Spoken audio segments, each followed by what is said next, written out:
This is where the fun begins.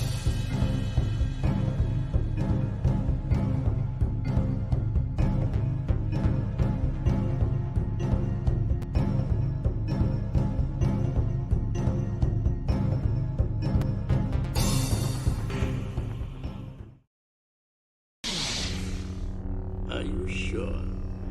So be it.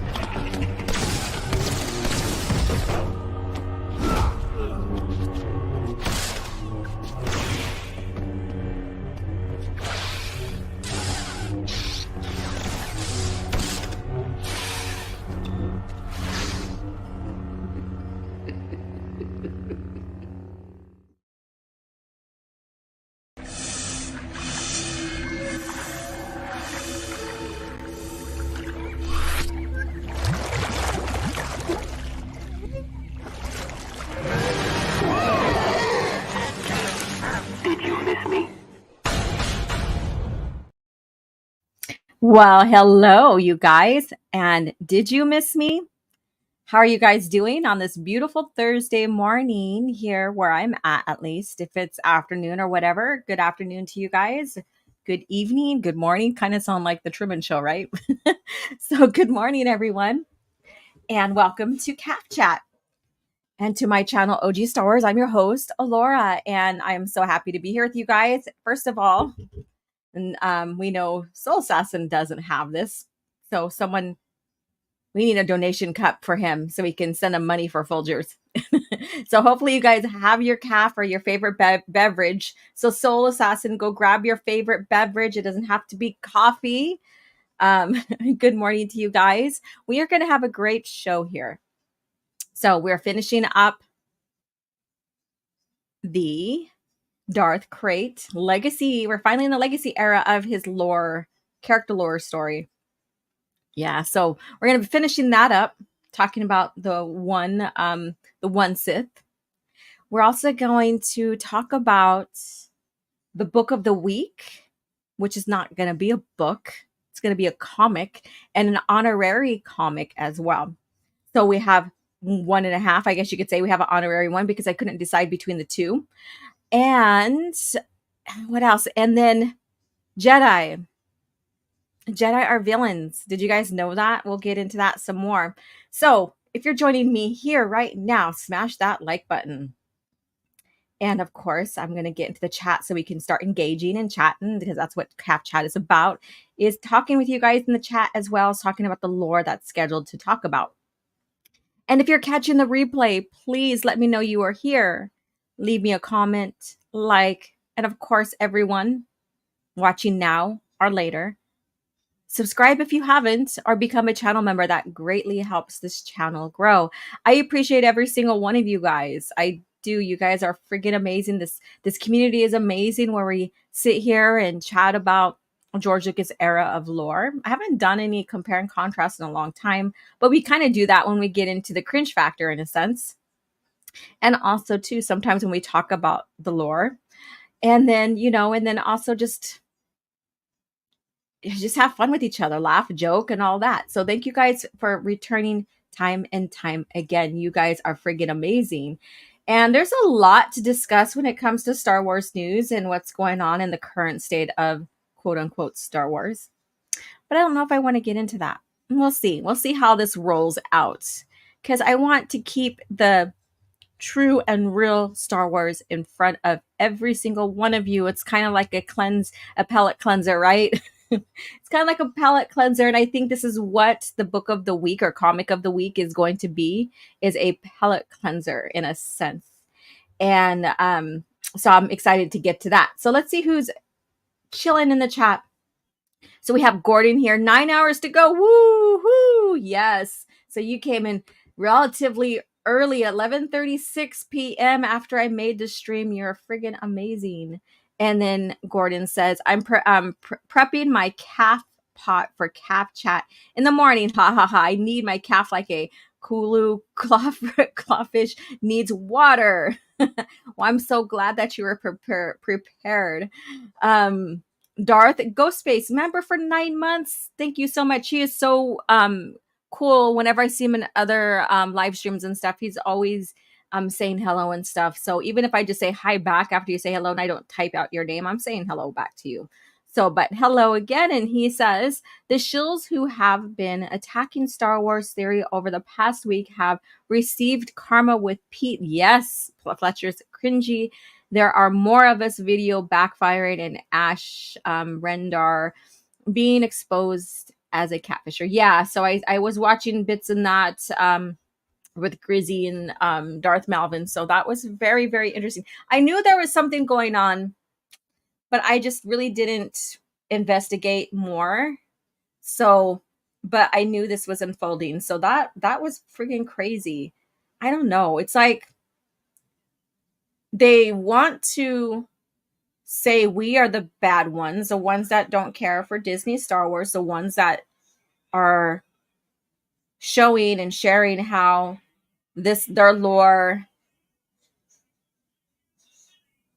breaks continuity, I guess you could say, and doesn't make sense to the pretense of what Star Wars is and stuff like that, and want to call us toxic in many different manners, but yet this is what they're doing. So I don't know. It's kind of crazy. It's like, okay. So, but it is what it is, and they basically shared and exposed themselves, I guess, but we're not going to get into that here. So that's another bit of news if you guys haven't watched. Coronado is here, or I always say Coronado, so it's Conrado. I don't know why I say Coronado. I don't know. I did that a couple times in the past. So Conrado Javier. How are you doing? Male Jedi equal lame death. And then female Jedi die like a baddest martyr.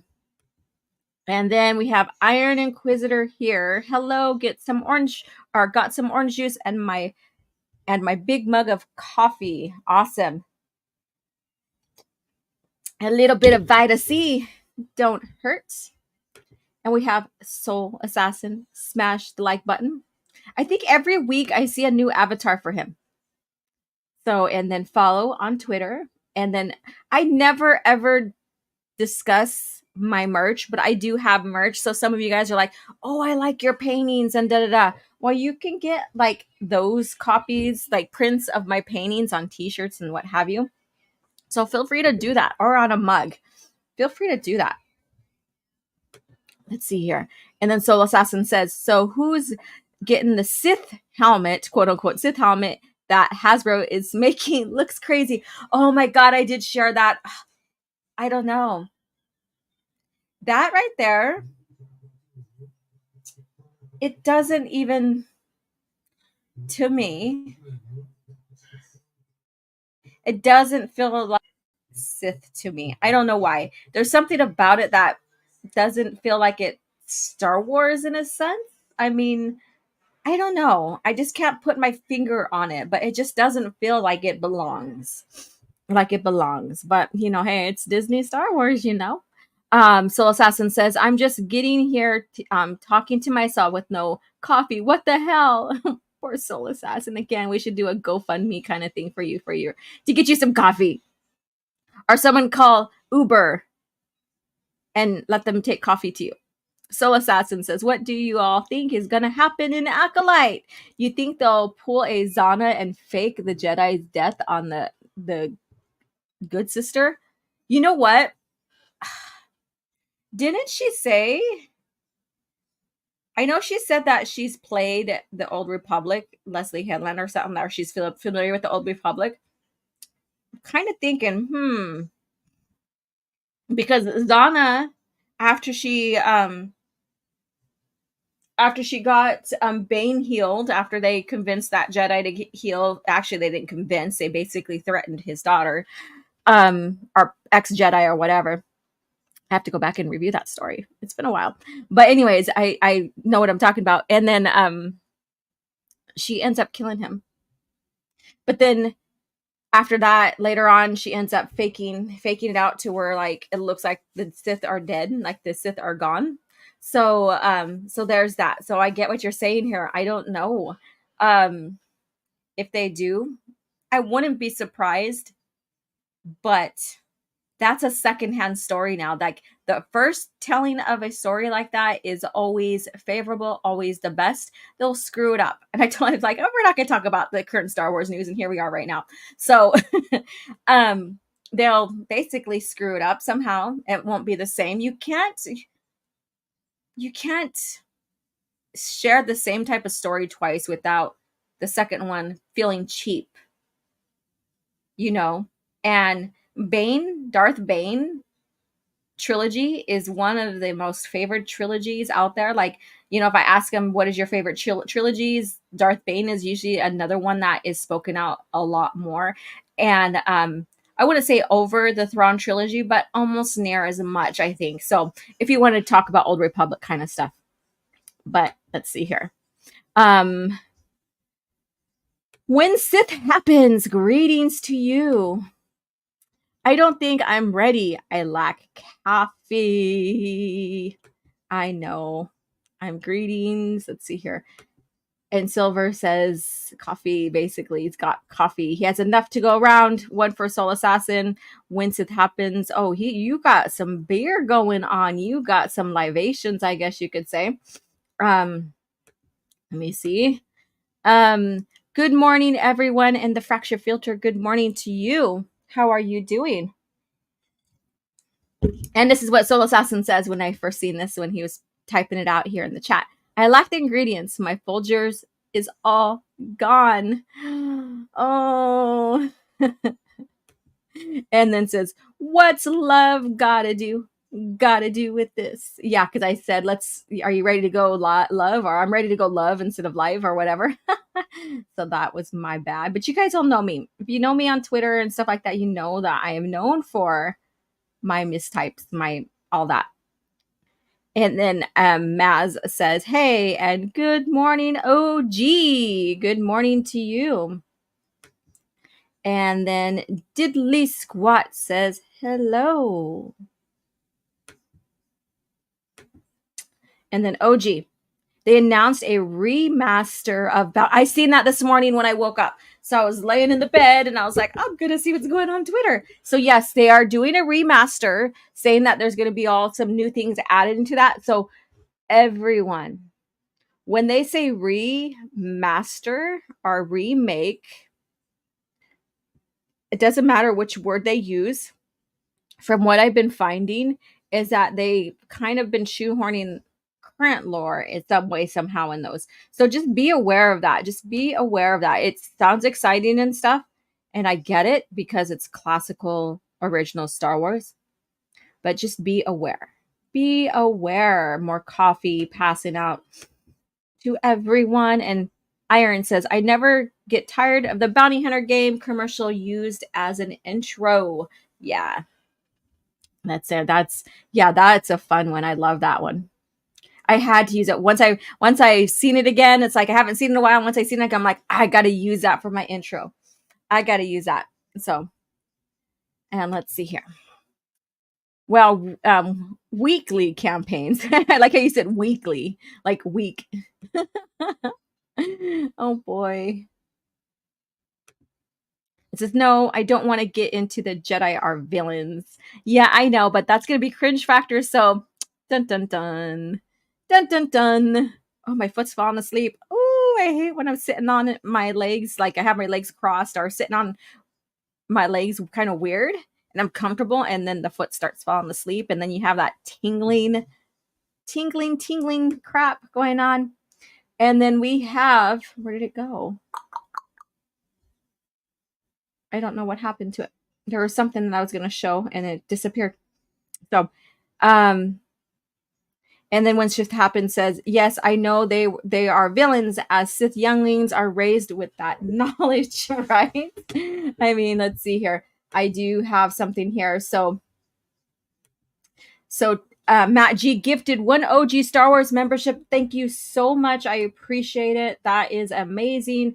To whoever receives the gift, thank you so much, Matt G, for that. Let's see here. I lost my spot, so I apologize. When Sith happens, says it's not a Sith helmet, that's a gimp mask. Kind of like a kink, huh? She kind of shared her kink.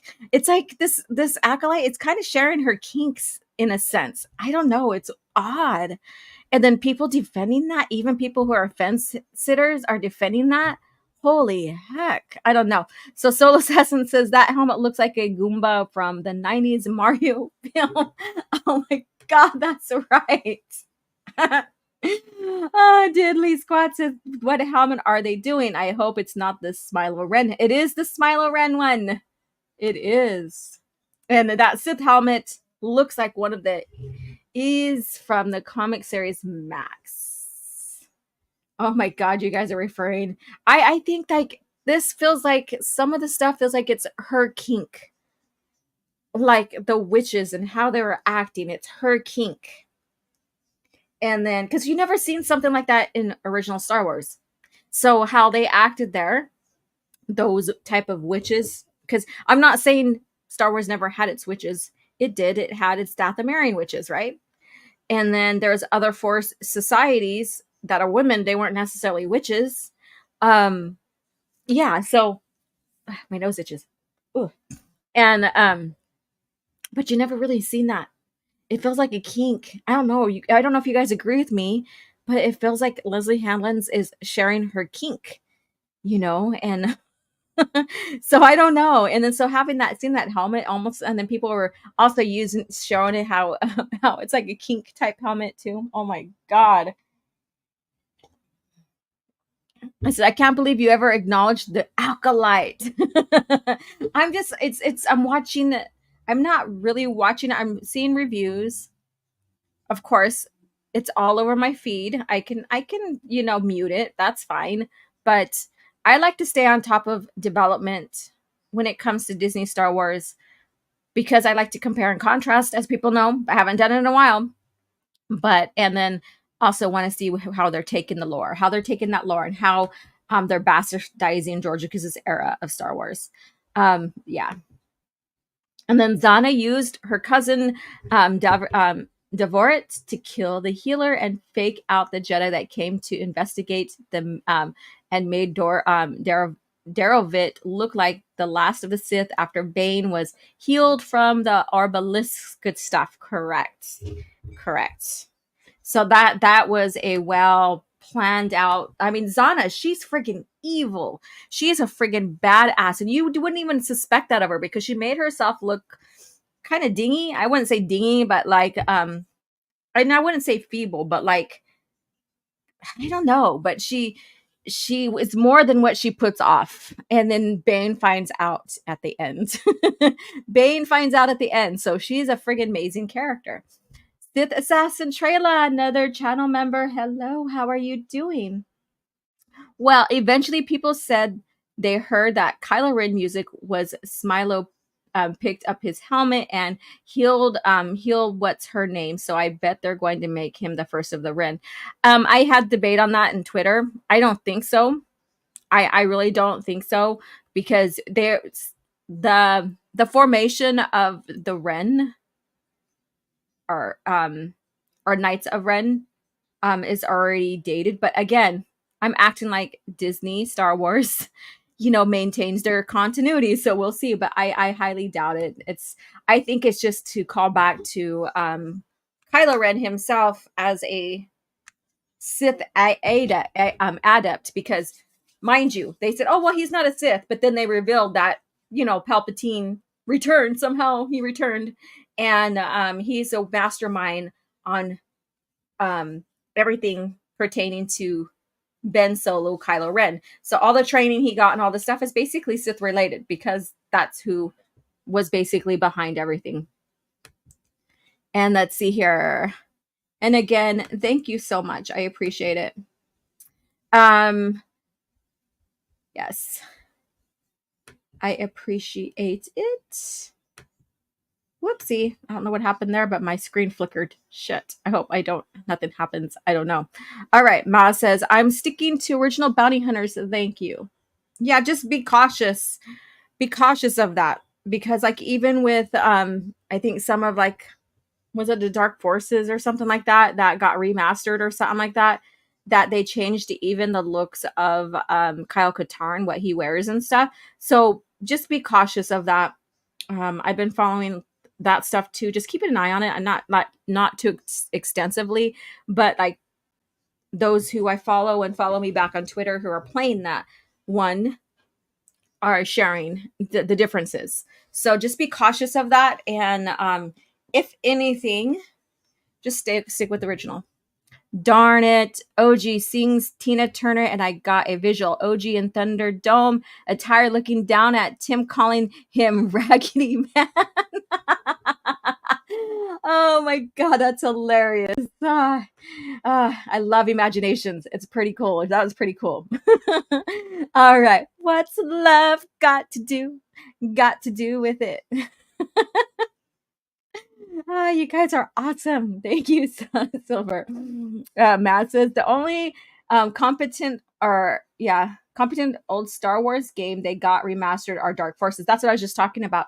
But they changed their but they changed the attire and stuff on Kyle Katarn. So that right there, like I said, I was keeping track of that and stuff. So it's always good to keep track of that kind of stuff, because if you're gonna possibly invest in that, you want to know what you're investing into and the changes and stuff, because some people just want the remasters as in the quality being better but everything else being left alone. So but that's an individual type want and need, let me see, and desire. My sleepy leg is tingling. It's better now, but man, that tingle, like that prickly tingly feeling, like after when it starts waking up and stuff like that, woo, that's something else. The author's barrel disguised kink is a common meme. Oh yes. Damn man, hadn't even completely loaded stream yet. Thank you. Ah, you got it. So Gordon, welcome as a channel member. I'm glad I'm not the only one seeing gimp masks in that helmet. Makes me wonder about the personal lives of our Twitter friends. Yikes. Well, I think that, and I'm not trying to call out anybody, but after the like 2 years of closure and everybody going inside and we all jumping on social media for some sort of like community and exploration and stuff like that, I'm pretty sure there was a lot of things that people explored online. And I'm just going to leave it at that. The question is, does Leslie wear that helmet or does her wife? I don't. Oh my God, when the Sith happens. Oh no, I don't want to know. That's their business. That's their business. Like I said, I don't care what your sexual preference is. I just don't want to know. If you're a good friend and you're gay or whatever, then yes, we might have talks, but that's like personal level kind of shit. If I don't know you, I don't care. I don't want to know. I don't want to know.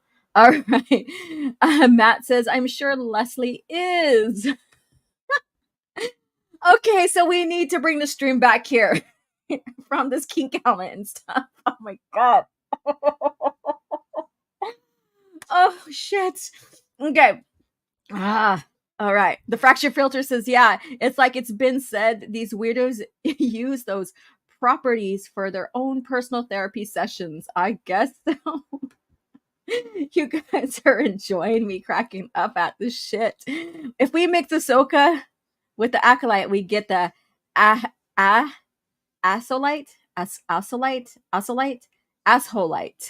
Okay, there you go. Asshole. Remember that? You know what move that was? Asshole. The fracture filter says, OG, it's all campfire tales. So this is one campfire tale we are at with Acolyte to hear this information, and we can go to another for other information. Filoni told us so. Well, fuck Filoni. I think this deserves this right here.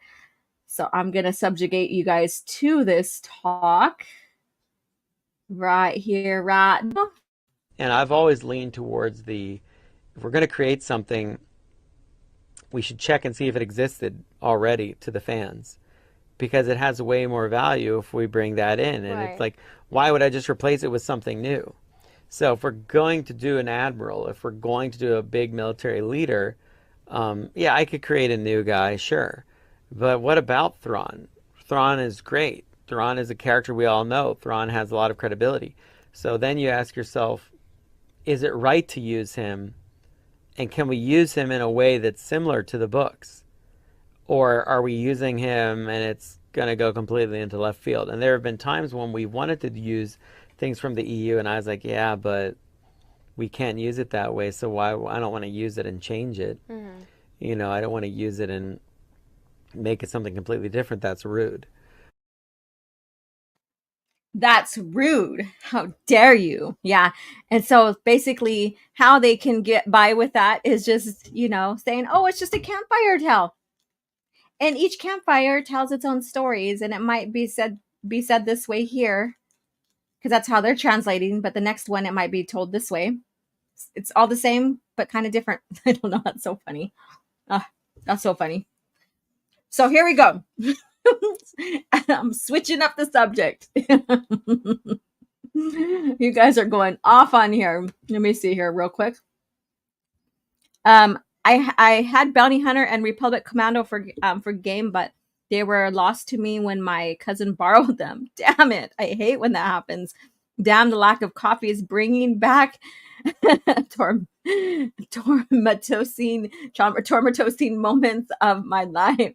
It's making you reflect, huh? You're like, oh, I want my games back. Wait, really? They changed looks of the. Yeah, they like the attire that some of the attire that Kyle Katarn is wearing is not the original stuff from what I've seen and what has been told. So I don't know anything past that. So it just might be the attire, like some of the attire. So, and then we have Zerkalda.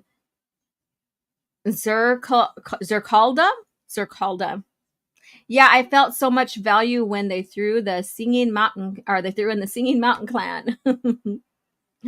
All right, so let me go ahead and make the screen a little bigger here. I'm so excited, you guys. Finally, I'm able to upload without any problems my presentations before. So like before I wasn't able to.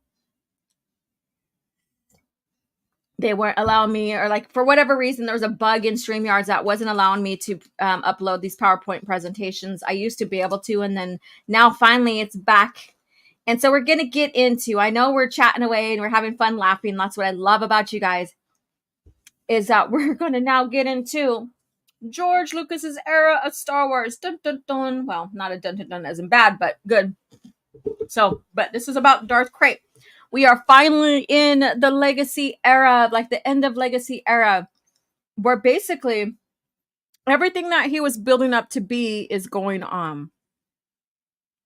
You know, he had encounter with almost every single Skywalker, basically, almost every single. We could kind of assume maybe that he knew of Ben, because he knew of them all, right? So we don't know if they had an encounter. He never stated that he has. There was no impact that was stated that if, him and Ben Skywalker had any confrontations during his life, because we have that time frame between Crucible and the Legacy comics that there's no stories, and the buyout, that's because of the buyout. So we can only now speculate, Ben has to have some kind of influence, and he does know of him. He knew of every single Skywalker since Anakin, and he kind of regrets not turning Anakin in or stopping him. And if he would have turned him in, he wouldn't be Darth Vader, what have you. So he does talk about that in the comics with Kate Skywalker. Amazing stuff. I debated on if I wanted to pull up the comics, but man, there's so many to go through that the whole series of him and Cade. The Anya Solo one, after he dies and one of his disciples converts back to the Rule 2, and then he gets destroyed by Anya. that one there was kind of lackluster. So hardly anybody talks about that. And I don't think that they were finished with those comics yet and the whole adventures of Anya. So I say Anya, it's Ania or Anya, I don't know. So we'll get into a little of that too, because eventually the rule of two is brought back. But we know that, like, in the holocron that he got to learn from, and as a Sith and stuff, that all those ancient Sith basically just laughed at him. They're like, because of his concept of the One Sith and stuff like that. So there we go. Yep. Let me see. So what you guys talking about here? Hello, how are you doing? Blood Guilty Gaming, what's up? Thank you for hopping in. We are beginning to talk about Darth Krayt, the One Sith, the Legacy era portion of his lore. And Andrew, thank you for letting everybody know to smash the like button. I appreciate that. Maz says, such value when the Confederacy were treated like losers and have unaffiliated parties being the ones doing the work. Yeah, I agree. They got rushed. And I think and so we don't know exactly, because she is Anakin Skywalker's descendant as well. We know that she probably has to come from Jason, and meaning him and Tenno Call. So you can kind of draw that line all the way to Alana. But then it makes you think, and I'm not trying to stray from Darth Krayt and talking about his story here, but it makes you think, what happened with her? Did she not want to be the Chumda or the Queen Mother? Did the Hapes consortium fall? Or did she get pushed out somehow? So we don't know either how Anya came about, but she is a descendant of basically Anakin. She came from, Han and Leia's line. And so that right there, we will never know. But you can kind of see the similarities to her and Han and stuff like that. And there is hints of her force sensibility, like force sensibilities. So, but that was never expanded on either. So it's very interesting. And she was kind of like, I don't want that legacy as well, kind of in a sense. She was her own person as well. So that was very interesting. I might have to review that one again, because I kind of like, when I first read them, I was putting them down and picking them back up because they felt, again, they were rushed. They could have did better on the story as well.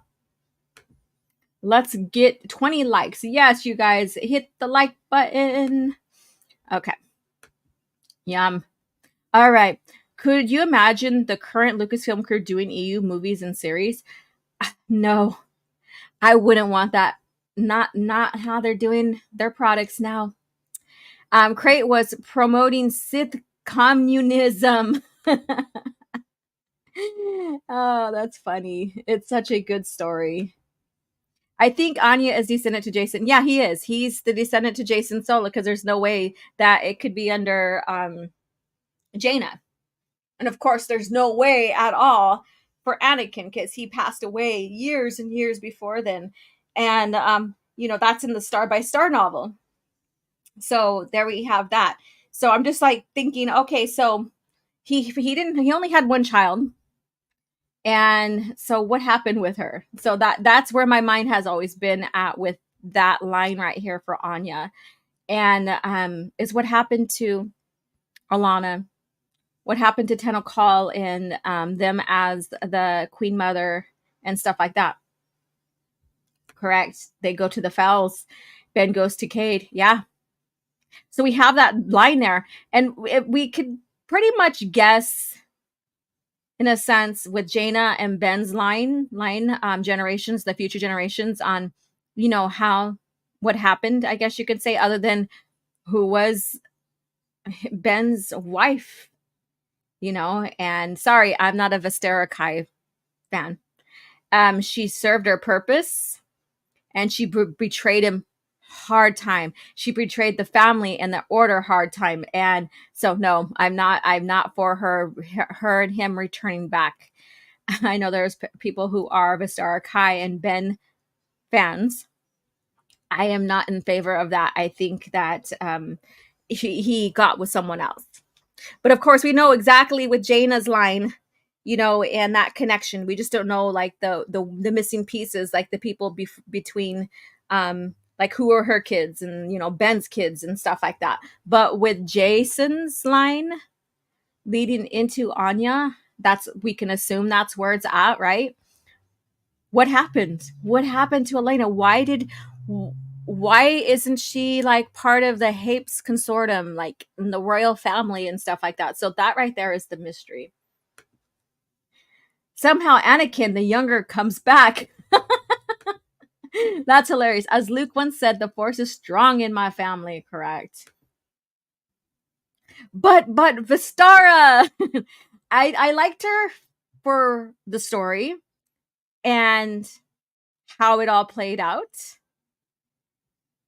I just don't think that she's it for Ben. So that's my thing. So probably some of you guys like, well, F you, Alora. No. Vistara Kai. So I'm gonna like the legacy of the Force, not legacy, Fate of the Jedi series happens like 44 BBY or something like that, 45. It is one of the last series, the last storyline, historical storyline in Star Wars before you get to Legacy Comics. And this is where we see Luke starting to, hand the torch down or the sword down to the future generations and stuff like that. And so Ben Skywalker is older. He's like, 18 or something like that, or I forget the age, somewhere around there. And they encounter the lost tribe of the Sith. The One Sith is being formed, but still in hiding and watching. And some of them reveal themselves, but not like in a greater sense.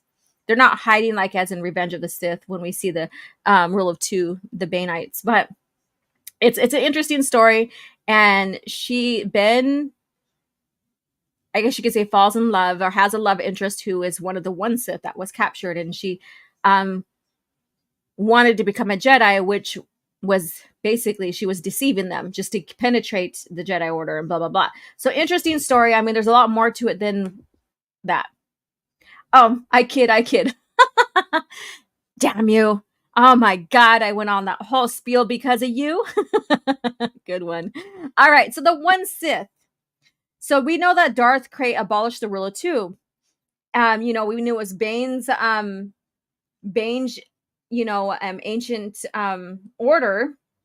And when Bane created the Rule of Two, he basically got rid of the Sith Empire. So like the Brotherhood of Darkness and stuff like that. So he basically reorganized the Sith because of the infighting.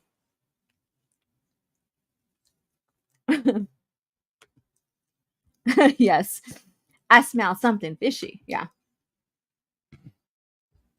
Yeah, so when Darth Krayt came about, and who put the seed in a sense was Viger.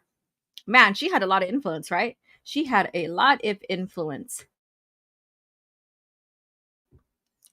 And so he kind of had this idea when he was captured by the Vong and he's being tortured, all of that. And so he went into hiding. He also had to go into stasis because of the Vong seeds that were planted in him and growing and such.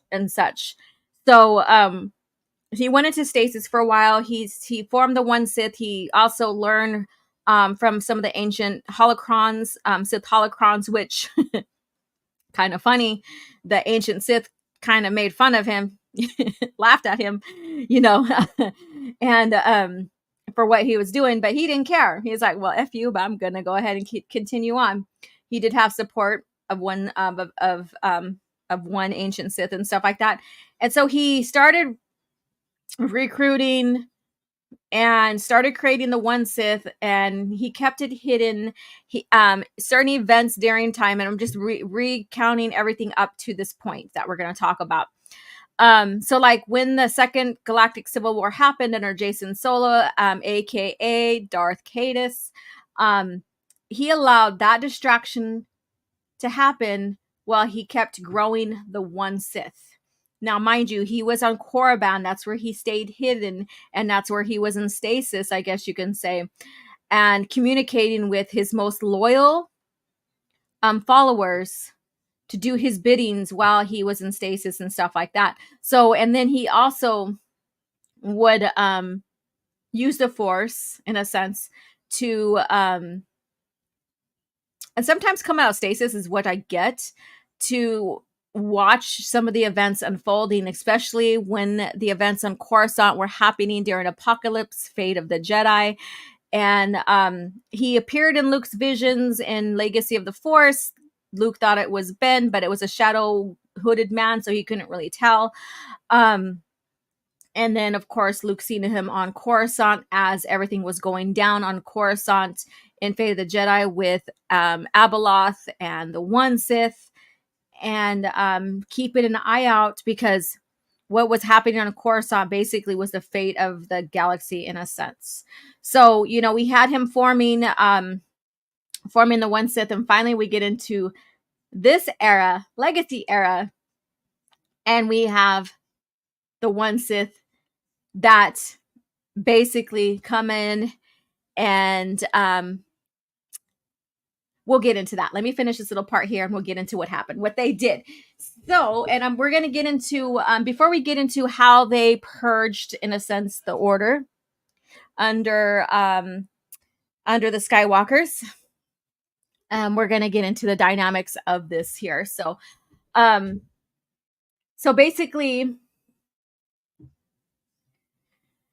we know that the Sith always individually fought for power, and they had that power struggle, always killing them off and stuff like that. That's why the Bainites were created, or Rule of Two.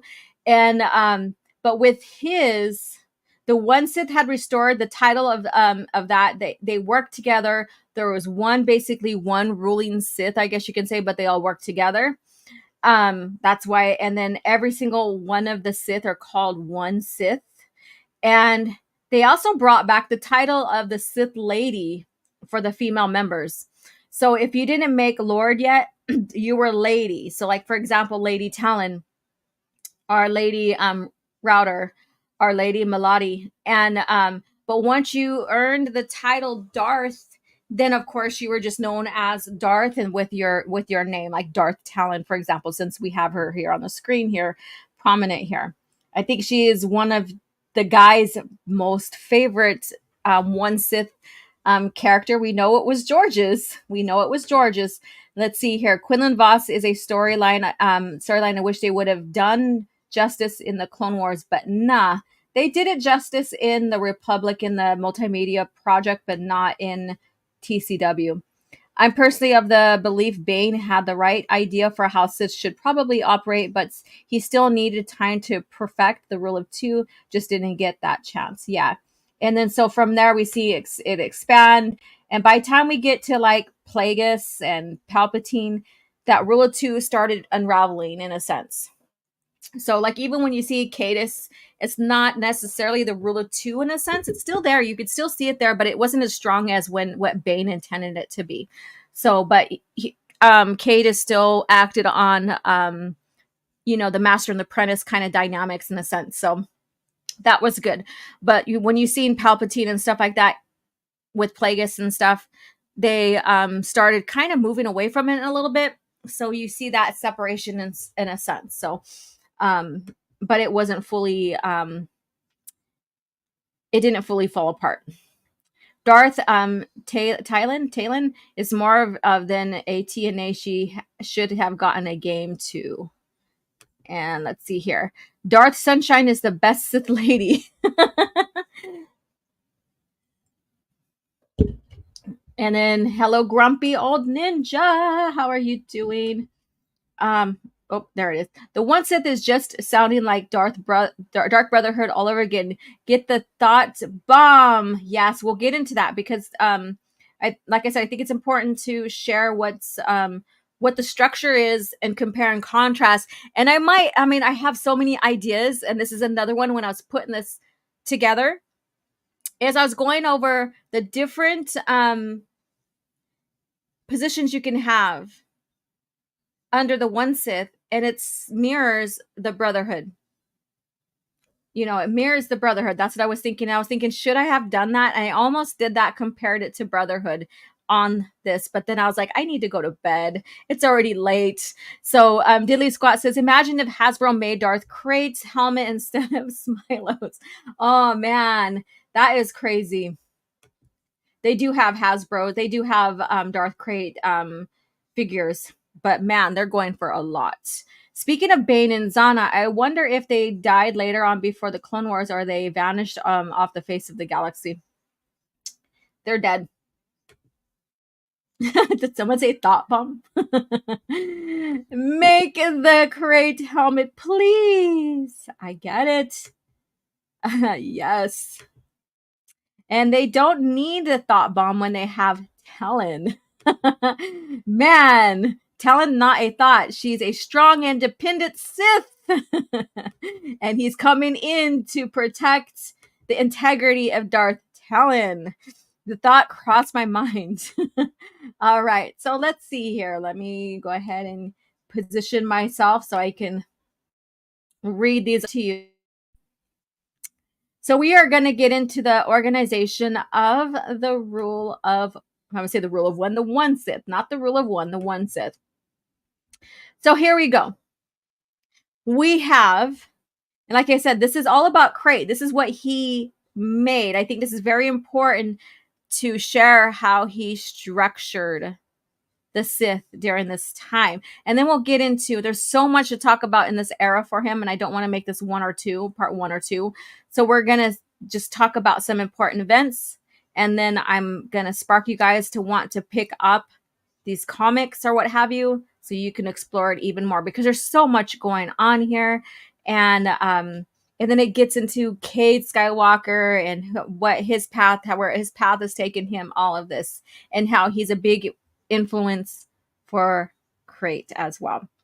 So we have the One Sith here: Sith intelligence, Sith assassin, hand, fist.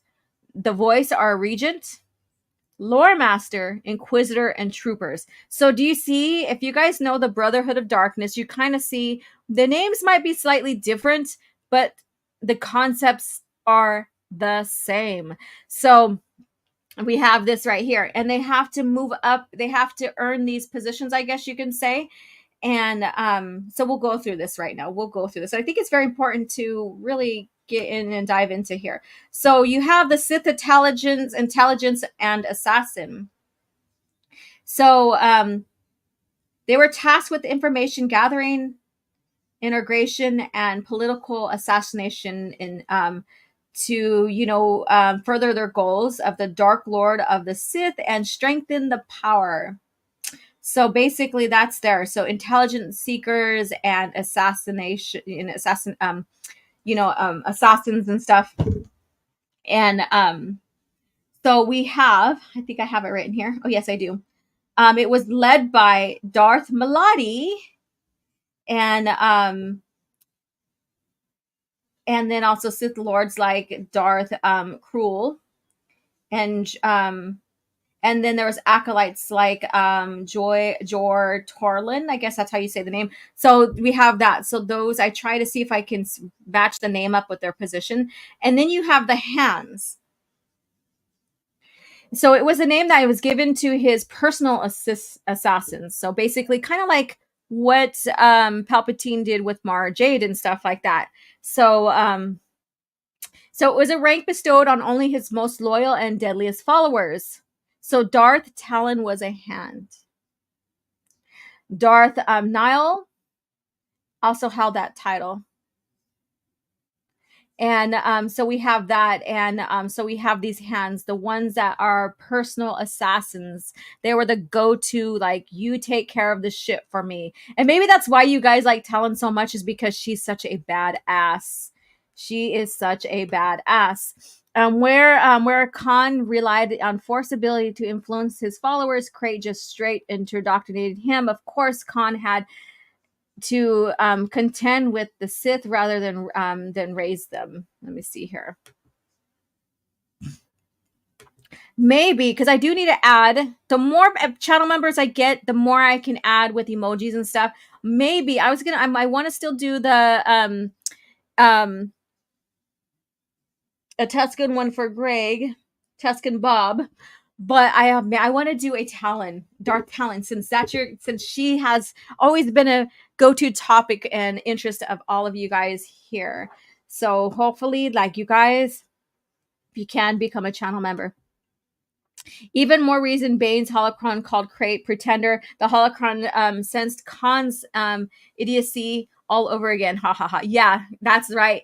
And that was such an interesting thing to like discover about Bane and all them, like, basically calling out Krayt. But like I said, he didn't care. He did what he did. Talon is Star Wars honey badger. She does our Talon. Darth Talon is she doesn't care. She just do. She just do. All right, so let's see here. Let's get back on track here. So then they have fists. So these were held by the Sith Lords who served as the supreme commander of the Sith military forces. So we have the military forces. And so we know that, Krayt had his own little force going on. He spent years building all of this up on Korriban in a sense. And then during the Sith Imperial War, Darth Nihil held the title of Fist. Isn't it Darth Nihil the one who killed Cade's father? I don't remember. I think he did. And then so we have Voice, our regent. Voice, our regent. So do you see, like, if you know about like the Brotherhood of Darkness, you can kind of see similarities between these. The names or the titles might be slightly different, but you could see the similarities. It's almost like they're reenacting the same kind of thing. So I wonder, I wish the story was expanded on it more, if he kind of mirrored, in a sense, like he took bits and pieces from the Rule of Two and said, you know what, I don't care for this. We need more Sith in the world, I guess you could say, and kind of looked at the Brotherhood of Darkness beforehand and was like, I like what these guys did here. I'm going to take essence or pieces of this, so it makes me think. So hopefully that's putting your thoughts in your head, like, I wonder. And so, Voice or Regent. So those who held these titles were second to in command in the One Sith. So they were like advisors to the Dark Lord, and his caretaker, our mouthpiece, especially during his time of stasis. So he had these Voice or Regents going on for a long time, like even going back into Legacy, the early Legacy era of Legacy of the Force and Fate of the Jedi. So like when you read through like even like I revisited Infernal from Legacy of the Force, and you had what her name, Alima Rar, who is encountering the One Sith, and she was trying to recruit them, and it's not just in that book, it's in the Legacy of the Force series, and she's trying to have them rally behind Jason Solo, or Darth Caedus. And so those who she's talking to are his voice and regents there. So that's very interesting that he had people put in place during his time of stasis, even in the early years. So talking about, finding faithful followers and people, these Sith people, to want to follow this new path of the Sith that's being created. So that's pretty interesting. That's and just imagine, like, in the perspective of just developing these stories here, and developing and leading up all the way into Legacy Comics, and the synergy of like the people like Jan and John who are doing the comics, talking with those who are in charge of the series, and putting everything together and looking back even during New Jedi Order, and putting the story together and having it make sense. Like it's a development, it's like the evolution of Asherad Het and Darth Krayt. It's very intriguing. It's like, oh man, they kept continuity, kept in. They wanted everything to, you know, make sense and stuff, and to not only the character but to the lore that's happening, the history, the timelines that we're going through during his time in stasis, and revealing himself later on in Legacy era. All of that, very, very amazing, man. Talk about keeping continuity. I did hear they remade the class system in Sator. It's been a minute since the last time I played. Wow. Okay. Unlike Khan, Krayt at least was smart enough to maintain some Sith tradition. Correct. Yeah, Niall killed Cole. Yeah, and became the last Lord of the Sith, as far as we know. Yeah, yeah. So I figured that. And Marvel Pierce is here. Thank you for coming in. And then Galdron says Sith warrior class, so Tor can be a confist. Yeah. It's so interesting. I'm glad I'm like having you guys think about all of this and comparing even with the Brotherhood of Darkness that happened like what, 4,000 or 5,000 years prior to this, something like that. Het was there in the beginning with the Republic comics to the end with Legacy. Yes, it's like amazing storyline. It's amazing storyline. And what time? We're coming up the top of the hour. We still have some stuff to get through, so we're gonna start rolling into his lore in this era. I remember where I would be happy to see a cameo from another storyline in Star Wars as opposed to now where I just groan. I get it. It's like, ugh. You know, it's like they're just going to ruin another character. It's like Coyote Mundi, right? So let's see here. So we have Lore Master, who kept the number of Sith artifacts and records attained by the Order. And then we have Inquisitor. They were responsible for extracting information of enemy prisoners. So basically, they were the intelligence keepers and torturers of to get information. They employed a number of techniques ranging from imprisonment to interrogation to torture. So Darth Havoc was an Inquisitor within this order, and I love how it says Darth Havoc. So, and then last but not least is the Trooper. These were strong force sensitive beings who were secretly chosen by Krayt shortly after their birth and augmented through cybernetic implants in order to turn them into servants of the unquestionable loyalty and obedience of Krayt and the dark side. So there you go, you guys. That is basically the structure of the One Sith. And so that's very interesting. That is very interesting. So I wonder why they never gave Asherad Krayt a cameo in any Disney Plus shows. I don't know, and I don't want them to. I want them to leave him alone. He doesn't need to be in that timeline. The Republic comics had a bloodier Clone Wars than we got later. It felt more real. Yes, I agree. And let's see here. I remember when I would be happy. Oh, I already read that. I'm just making sure I'm getting this here. All right. Let's see here. It's been a while for time for another round of imaginary drink for greetings. Here you go. Cheers to that, to you guys. All right. So let's spend another 10 more minutes on this. I really do recommend you guys picking these comics up. There is, if you follow me on Twitter, come to the community, I will share a link where you can get these digitally online, so you don't have to give the mouse any money if you can't find them. Um, so you don't have to give them money through the Legends label. Let's see here. Let me go back here.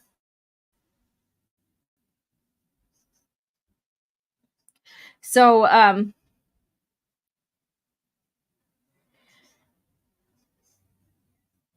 so you know what? Interesting fun fact here. Darth Tenebris is the one who foreseen the One Sith, whose predictions actually matched the ascent of Darth Sidious, his own apprentice's apprentice, more than they do the coming of Darth Krayt, the One Sith. So basically, he's seen this. He foreseen the One Sith being created. So, so it was a bit foreseen, and so that's where it goes into where I talked about how he's seen like the rule of two kind of like unraveling under Plagueis and Palpatine or Sidious, and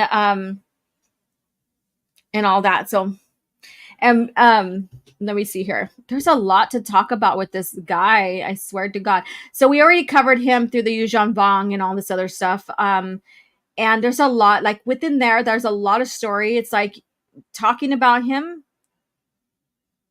covers a lot. You can do like 4 or 5 videos alone, just diving into his lore. Of course, he observed the galaxy, like I said. So, and then we're going to get into this. So finally, we're getting to the Sith Imperial War. This was a period of about 127 to 130 after the Battle of Yavin. The One Sith, excuse me. Whew. The One Sith emerged after an entire century of hiding and more of their presence known openly under Krayt's leadership. And so with that, they basically planted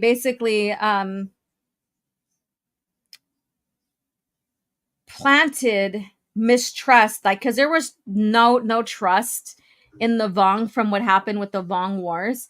But at this time, the Vong started learning more and more about peace and was helping reformat the worlds that that their predecessors took over and destroyed and stuff. So they were reforming, I guess you could say, the planets and helping rebuild the galaxy again and stuff as part of their work in to establishing peace. And Krayt basically planted a seed and made it look like the Vong were still trying to corrupt and take over. And so this is where the mistrust happened. And this is where they started the war. They started another war. So let's see here. That war was dirty in both sides. The Empire attacked the Jedi when the Emperor fell, ordered them to leave the Jedi alone. Correct. There's so much to talk about in there. Like I said, I'm just going to kind of skim over it in a sense. Yes, the Imperial Knights. I love these guys' design. My first exposure to the white saber blade. Yes, and guess what? We have hints of this. So if you're privy to the Legacy of the Force and Fate of the Jedi, the early Legacy era timeline, there are hints of Jaina, wanting to do a sister kind of order to her uncles and stuff like that. So they talk. You see her and or read about her and Fel talking about that. She does create this, and so through her and her line, her kids and grandkids and stuff like that, they do create the Imperial Knights, which is very, very interesting in itself. Another thing to really expand on. That war was dirty. Yes, I read that one. Buying stuffs under the Legends label fundraiser for the next Disney Plus shows. Correct. So, I mean, you're going to do what you're going to do with your money. But if you're not liking what's going on, don't fund it. I mean, don't fund it. That's just common sense. But again, your money. Let me see. So they created that war here where it felt like everybody was turning on everybody. The Hells were pretty much in line with the Jedi Order. The Jedi Order basically was there to help with the whole galaxy and stuff like that. And then the purge happened. The purge happened on Ossus, and which was a crazy, crazy time. And the survivor basically was Cade, and then Rook, I guess you could say, and a few other Jedis, like Cade's master too. So there were survivors, and they did go into hiding in a sense. And again, hiding doesn't mean it means that they're going against the Jedi Order or code, and we'll get into that in Cringe Factor, because that's part of why people this article that we're going to go over says that the Jedi are villains. Some crazy shit going on here.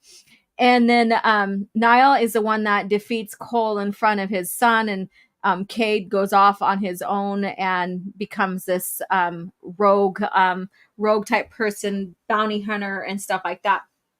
So they did consolidate power. And Darth Krayt says Roan Fel never really embraced the war or the idea of a unified galaxy. He went along with it as a political necessity. That's not what what the galaxy needs. The galaxy wreathes in chaos and disorder. It requires a man of vision. I am the man of vision. I am the new emperor. So from there, he is ruling behind the scenes, and he's got people implanted into the Fel Empire. He wants to assassinate the Fels in order to, sustain more power, I guess you can say.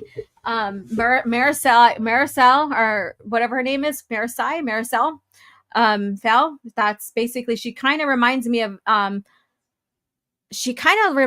like Jaina, how like she looks similar to her, and I think that's brilliant how the artist did that. You could see that she's the descendant of Jaina. And so she goes they try to assassinate her, and so she's the one that's kind of vital to this as well. I'm not going to get into her storyline, so that's all I'm going to say. And let's go on here. I mean, there's so much to talk about. And during this time, he captures. Cade surrenders in a sense, but it's a capture surrender kind of situation. But he wants Cade Skywalker for his abilities. And I would say they're healing, but they're not. It's not necessarily healing, but basically it is to restore life. It's to save a life, save someone from dying. Force healing doesn't save you from dying. It heals your wounds. Force healing doesn't stop someone from dying. It only could do so much. If you get into like the Republic comics during the Clone Wars, and we have Anakin in there in the ward, in the hospice, in the ward, and you see Barriss healing, and he wants to heal. He doesn't have that ability to heal, and but he tries and stuff. But the point to that is that if you're damaged enough, force healing and sometimes even Bacta can't save you.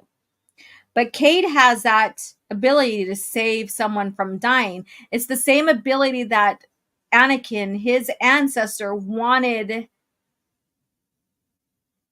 so much that he turned to the dark side. So Krayt is the one that wants Cade for that, because he wants to remain basically alive so he can continue his rule. Let me see what you guys are saying. Yep, thrift books is always a good place. I always recommend that. The real Barriss died young. Yeah, force healing is useless once someone dies. Yeah, even if you're like damaged so much, that doesn't stop you. It doesn't stop you from dying and stuff. And it can only heal so much. It only can heal so much. Even a force trance can only heal so much. Sadly, I live in a country that's very hard to find these kind of books, and it's very expensive to pay for shipping. My only way to get them is through their high seas. Yep, I know that's to soul, but I wanted to read that. There was a story where Anakin tried to heal someone by using the Force and stimulated a heart. Yeah, that's the one I'm talking about, and it really horrifies his fellow Jedi because they see it as prolonging his dying moments. Okay, let's see here. And the Skywalker solo bloodline are extinct in order to revive the Jedi Order under Sheev's legacy. All right, so let's get back to this. Let's get back to this. And since a Skywalker had survived, and that's who Krayt is after, and for all his abilities and stuff, they that's who he wants and stuff to sustain his life so he can continue to rule. So let's go on here. All right, so there's like with any Sith order, they're always trying to kill each other for power. And Darth Rylock, I think I said that right. I always have a hard time pronouncing some of these names sometimes. He is the one that destroys or kills Krayt, and through this, it kind of saves him in a sense. So you have to read this. I know it sounds crazy. And he basically tells him while he's killing him, basically, my vision, my dream for one Sith will live, Krayt says. It's magnificent. It's a magnificent vision, my lord. Sometimes for the dream to live, the dreamer must die. So basically, he doesn't necessarily die in a sense. Well, he does, but he doesn't. And we know that Kate is the one that destroys him. Again, I don't want to get too much. There's so much to talk about in this, like alone in itself. There's so much to talk about in this. But basically, Wylock basically, hits him with Sith lightning and stuff like that. And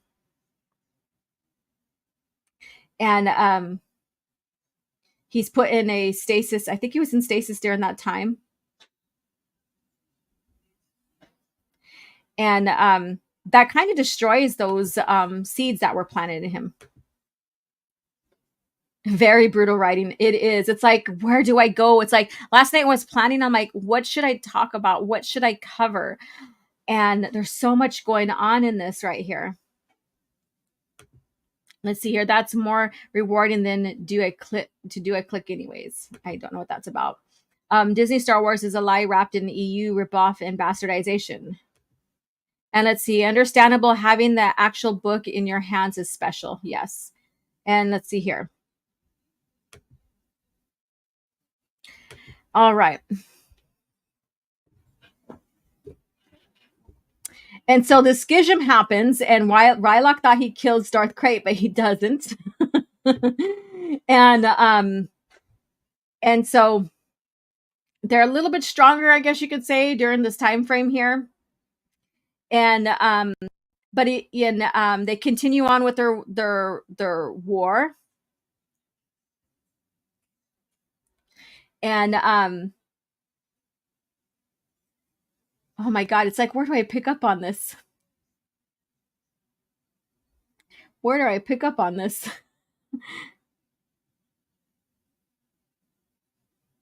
So basically, like I said, so they try to defeat him. They don't. So you have that infighting. Just like I said, it's like the Brotherhood of Darkness all over again, but with the One Sith title. With the One Sith title. And Cade goes back Kate goes back in to destroy him.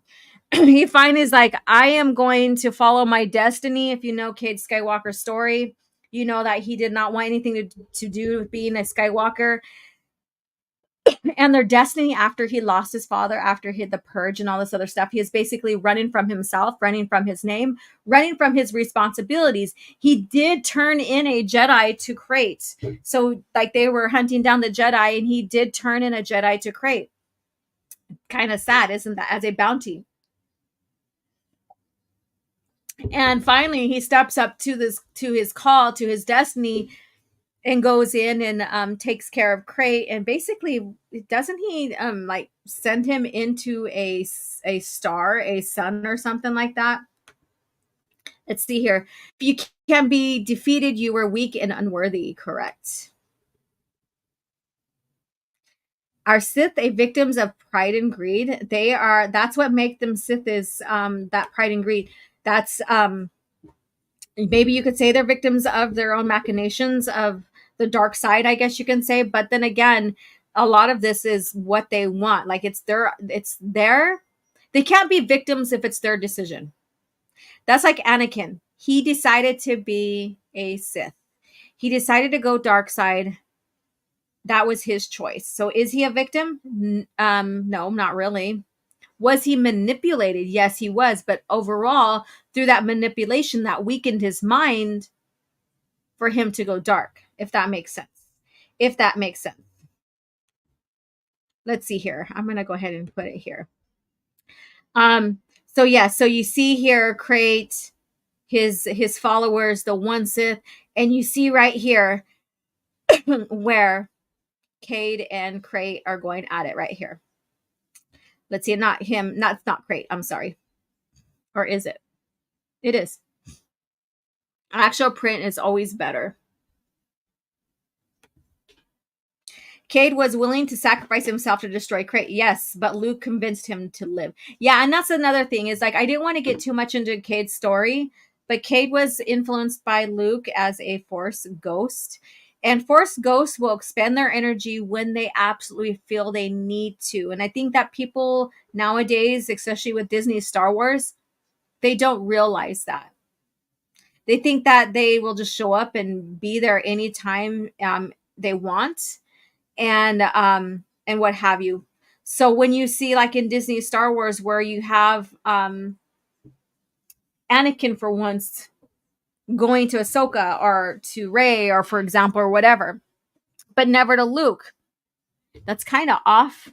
Do you think that they're expending their energy just for those people? Maybe, I don't know, but I think that people these days think that Force ghosts can just appear anytime they wish and stuff like that, and that's not true. That's not true. So we had Luke coming to convince. Luke has been convincing Cade for a while in this series here. So he's had his moments, and these comics are so well written. Like even like this is like modern like lore.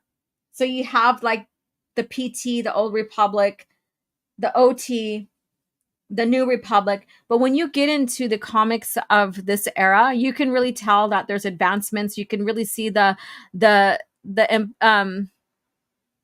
impact from the Vong War still being on the galaxy and stuff like that. But you can tell there's an advancement there.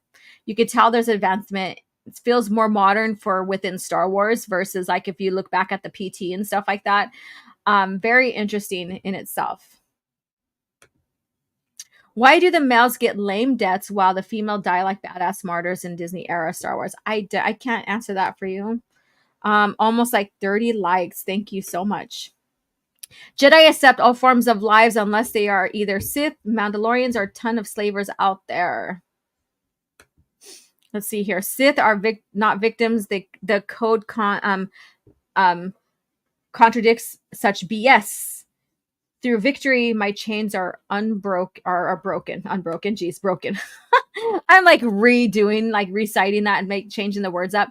I mean, Disney made Force Ghost Yoda shoot lightning and wreck Luke with his trademark stick. That's poor Disney lore. All right. So basically, Cade takes his life. Cade destroys him, and then after that, you have. So basically, the death of Krayt, Darth Krayt, in the hands of the former Jedi Cade Skywalker. This battle happened on Coruscant, and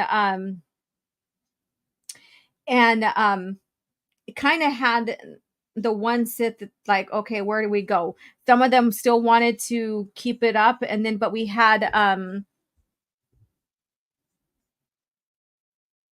I think it was Darth Nil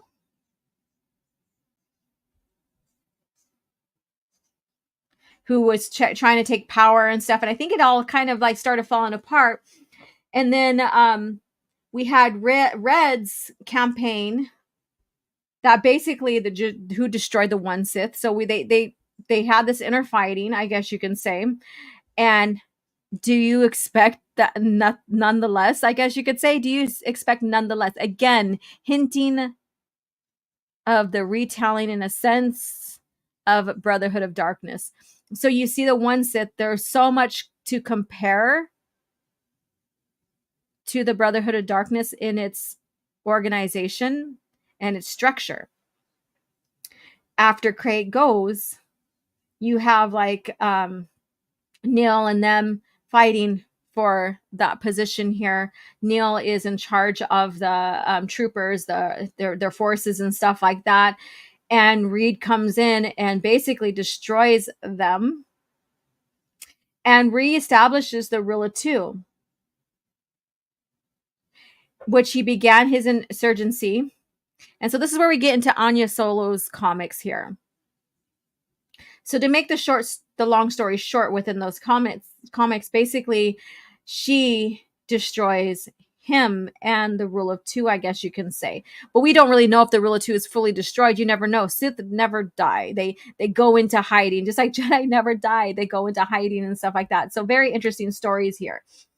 Let's see here. Darth Neil. Oh, that's funny. Darth Neil ordered the Sith. Oh, you're laughing at yourself. Ordered the Sith to go into hiding, and Darth Reed wanted revenge for his people, wiped him out. Yeah.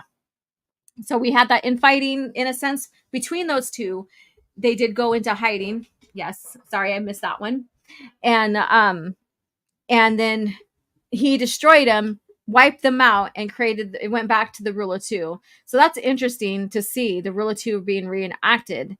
Hey there, Star Wars Grand, how are you doing? And then that's the agenda to demoralize the male audiences because they think the franchise was sexist towards women, which true Star Wars fans know that that's far from the truth. Yes, I agree. Yeah, so basically, I say Krayt was brilliant with the rule of the One Sith. I call it the rule of one, but the One Sith.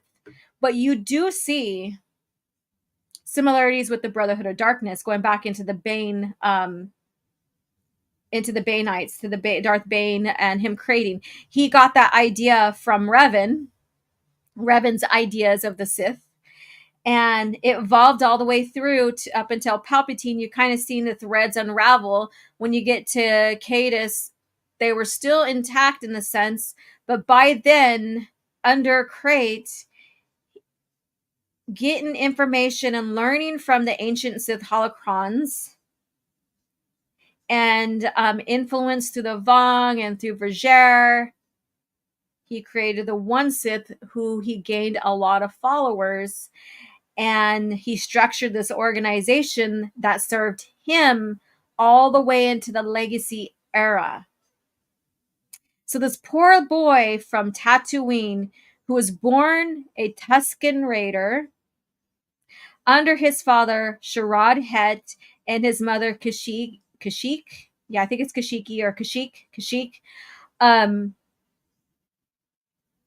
With his father being killed, by Aura Singh, and him being now, going back to the order because his father basically trained him similar to the Jedi because his father was a Jedi at one point. He allowed him to go under Coyote Mundi to the order. And so he basically was taught and raised in the order after his father's death.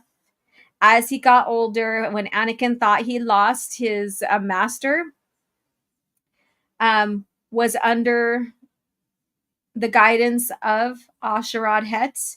And that's where we get Anakin Skywalker kind of confessing to him about how he hates the Tuscans and what happened. And Asherad basically is like, that's your own shit to deal with, and you have to live with that, and I'm going to leave that with you. Then regretting that he said that, like he was like, I should have just turned his ass in. And then later on, going into the dark times, and he's back on Tatooine after the purge and confronting Obi-Wan, where Obi-Wan humiliates him, takes his arm, exposes his face. So now he's no longer a Tusken according to the Tusken culture. He goes off into the unknown regions. Now I'm recapping, trying to do this as quick and short and sweet as I can. And yeah, I'm probably going to glaze over some important things because I think that, you know, with what I'm giving you will inspire you to start reading through these timelines, if not only for him, for the story in general, like the whole historical timeline of Star Wars. And so he goes to unknown regions trying to escape and stuff. And by the time we're getting past the New Republic era, and this is like just before the invasion of the Vong in the galaxy, and he encounters them. He becomes their slave. They torture him in the embrace of pain. Vajer's there. Even before then, he goes to Korriban. I'm sorry, I forgot about that. And starts learning more about the Sith and all of that. So from there, he gets captured and tortured. And, the concept of the One Sith is already in his mind.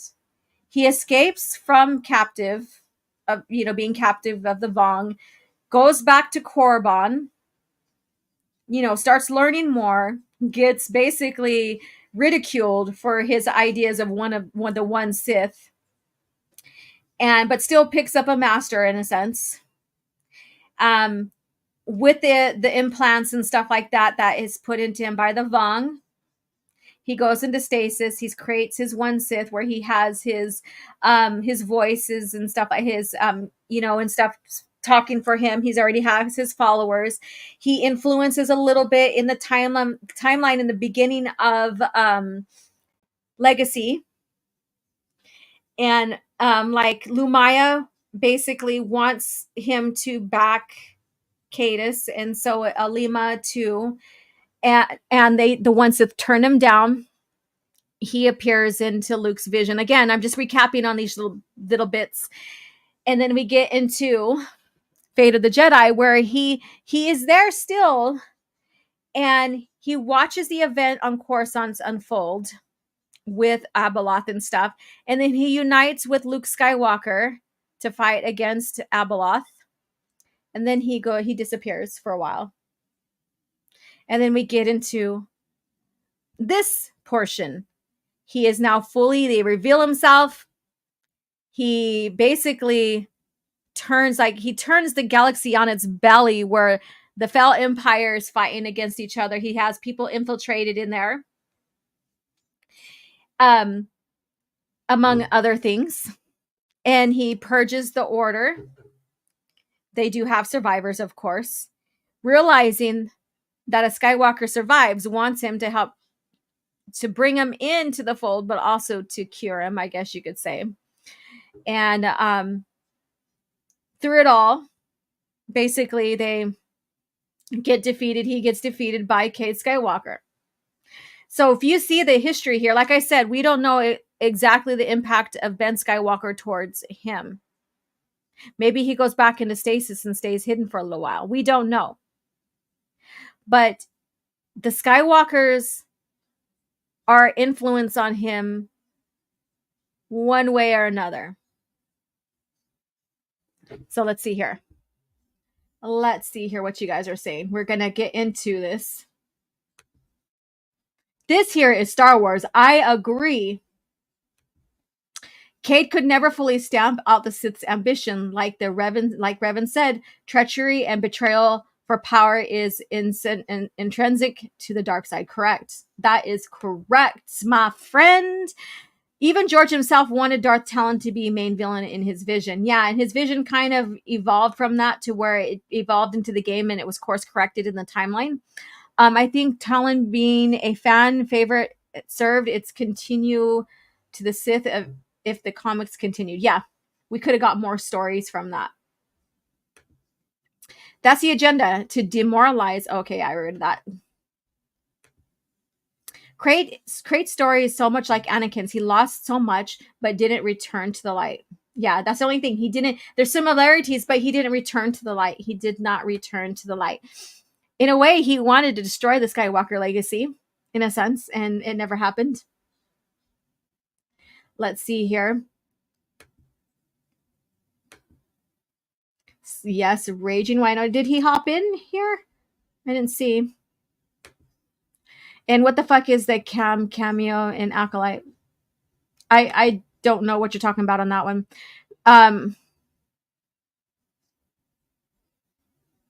It says Cornel Uli Divini, the surgeon, missed his lifelong friend Barasofi after Order 66. Yeah, that was heartbreaking. Tuscan culture is like the Lucador culture. That's crazy. That's another thing to get into. Krayt feels like he took a page out of the Vong playbook by having advanced agents destabilizing existing power of dynamics. In a sense, yes. If you want to get into that, I mean, there's so much. Like I said, there could be 5 to 6 videos. I went up now, just on his storyline alone. Part 1, part 2, part 3, like just going through everything and covering every lore timeline that he's in, or era, not timeline because it's one timeline, but era. I wonder how Talon became such a fan favorite. I wonder. He's talking about Mundi cameo, just Easter egg. Oh, okay. All right. So with that being said, this is your Darth Krayt here. Well written. There was so much continuity going on this, and it fits good into the story. It didn't evade, it didn't interrupt, it didn't feel out of place when you explore his story, going from the Clone Wars all the way into Legacy era. It enhanced. It's like you can even say, this was like kind of like the behind the scenes, like all this events going on here, and here he's over here under being captive here and stuff. So it didn't hurt the initial story. It added onto it. It built up to this point that we are talking here, to his machinations, to what he wanted for the Sith, where everything, I wouldn't say it was good intentions. Everything was about power and all this other stuff, but it failed in itself. It's another story of sharing how power, greed, all this does collapse on itself in a sense. So let's see here. And then Ma says, the worst part of this, I think, is after Barriss graduated, being a knight for her to excel in her career, possibly to be with Cornell as a healer and surgeon to help other people around. Yeah, you can only you can only imagine what's with that. So let's get into this next one here. We need to talk about the book or the comic of the week. Dun, dun, dun. I don't know why I keep on doing that, but there you go. So the comic book of the week. So if you guys need to grab something to drink or whatever, feel free to do that. We are going to, since we are talking about the Vong, let's go ahead and do this. I had fought the worst of all wars and witnessed the redemption of evil. I have seen balance restored to the Force. But order can turn to chaos, as it did when I was born. Now, with my loved ones and my loyal allies, I face a new challenge unlike any before. And I'm not sure at this time we can win. Star Wars Vector Prime by R.A. Salvatore, the first novel of the new Jedi Order.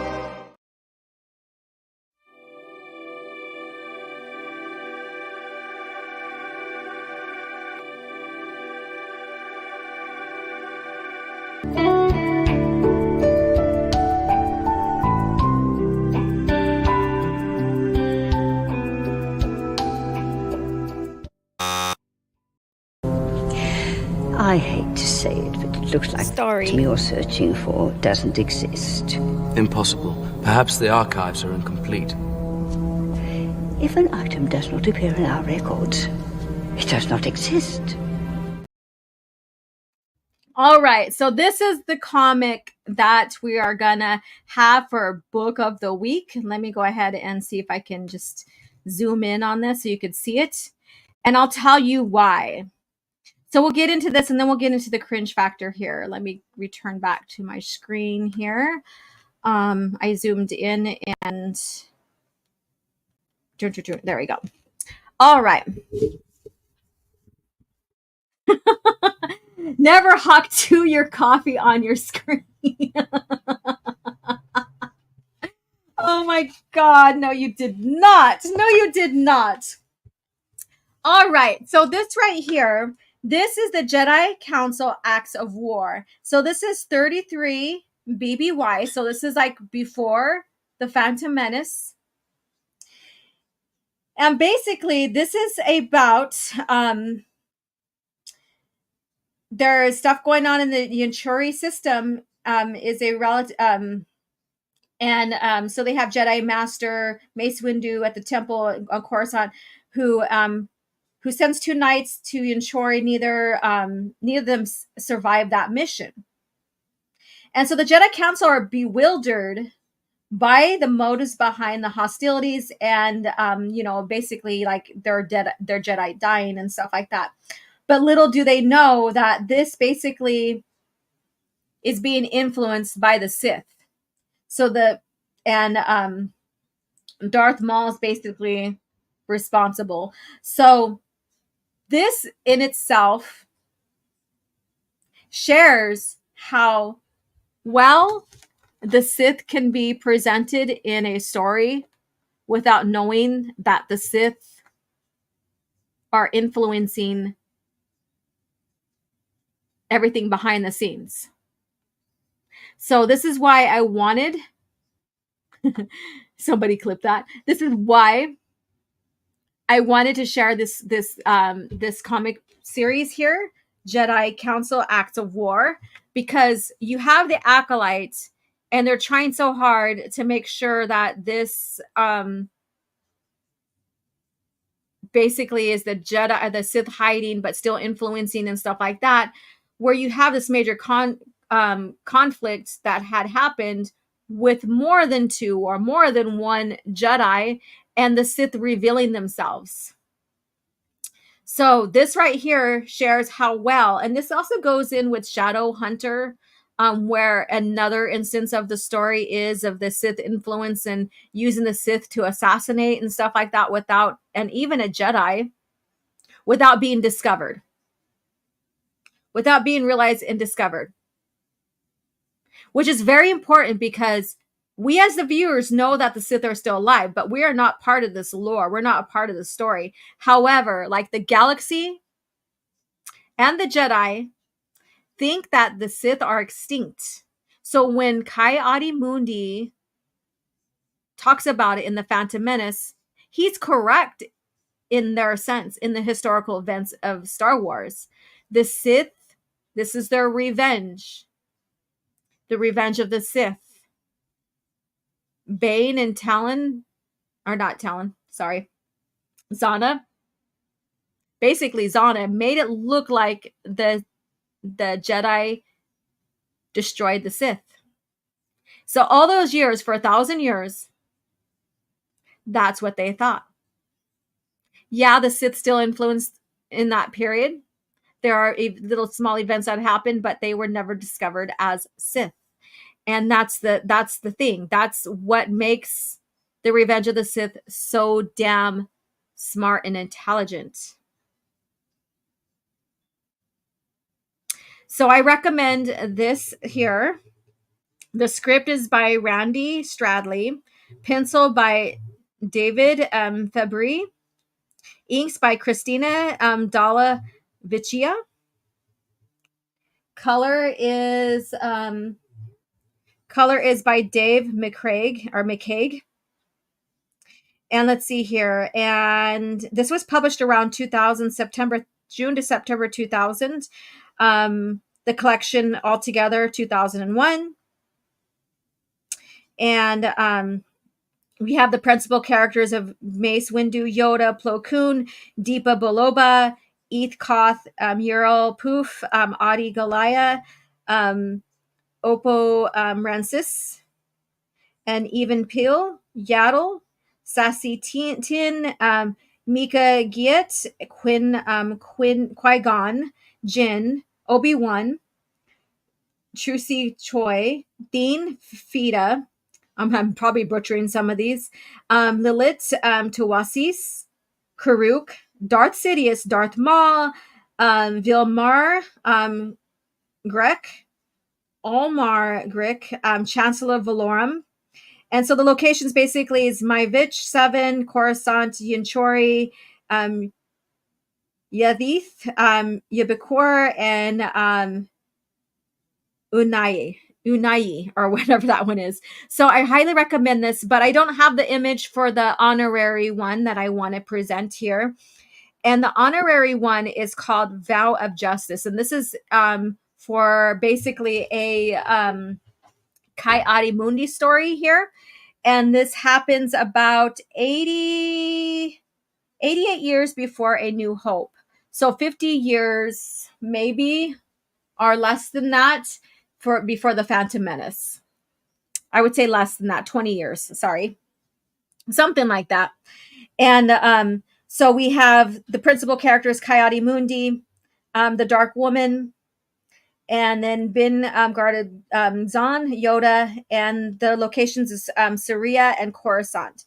So a 25-year-old Kai Mundi, a young Jedi destined to serve on the Jedi Council, returns to his homeworld of Korea for the first time since he was discovered at age 4 by a female Jedi who subsequently brought him to Coruscant to train at the Jedi Temple. Although Master Yoda has cautions Mundi against seeking revenge, the Korean Jedi is determined to confront Bin Garda Zone, a brutal raider whose raiders continue to demand tribute from the area farmers. But when Kai Mundi reaches his quarry, he finds that once powerful raider is not the man he was, and realizes that the time itself has exerted the punishment Bin Gardazan deserved. So basically, it's a Kai Mundi story that I wanted to give as an honorary one. So I'll share. I'll try to remember to share these bits of these two comics on my pages so that you guys can check them out. So we have this. Let's see here. I love how you say sassy teen. Yeah, I know. Let's see here. I have to leave, but I was happy to catch the Krayt discussion. May the force be with you. Thank you so much for dropping in and hanging out with us. And Conrado says Disney turned Cam into traitor. Yeah, sure did. We'll see what happens with this, or if they do anything else with it. Kai and Joe Costa worked for Darth Jar Jar. Let's see here. And Windu had a blue saber until Sam Jackson asked for purple. It was small concession to get the actor. Let's see here. Bane Books for the win. I agree. And here you go, Shadow Hunter. And yeah, so when Mace Windu gets his purple saber is, I think, during the Shatterpoint time frame. So that's the events. I think it's during that time or before that time. So I have to take a look again. But there's a reason why he gets it. There's a reason why that crystal is given to him. So it's a kind of like an honorary crystal, I guess you can say. So let's see here. All right. So are you guys ready for our cringe factor? Dun, dun, dun. All right. Me and that word, that expression today. So with that, we're going to get into why the Jedi are villains. And so we're going to break this down. So go grab your drinks if you haven't already for this, and we will take care of this. The fate of the galaxy is now in your hands. With the new LEGO Star Wars Slave One, you can load Captain Solo, arm your weapon systems, man the cockpit, and take off with the most feared ship in the galaxy. But watch out for rebel ships. No matter the enemy, no matter the firepower, you control the action. With the new LEGO Star Wars collection.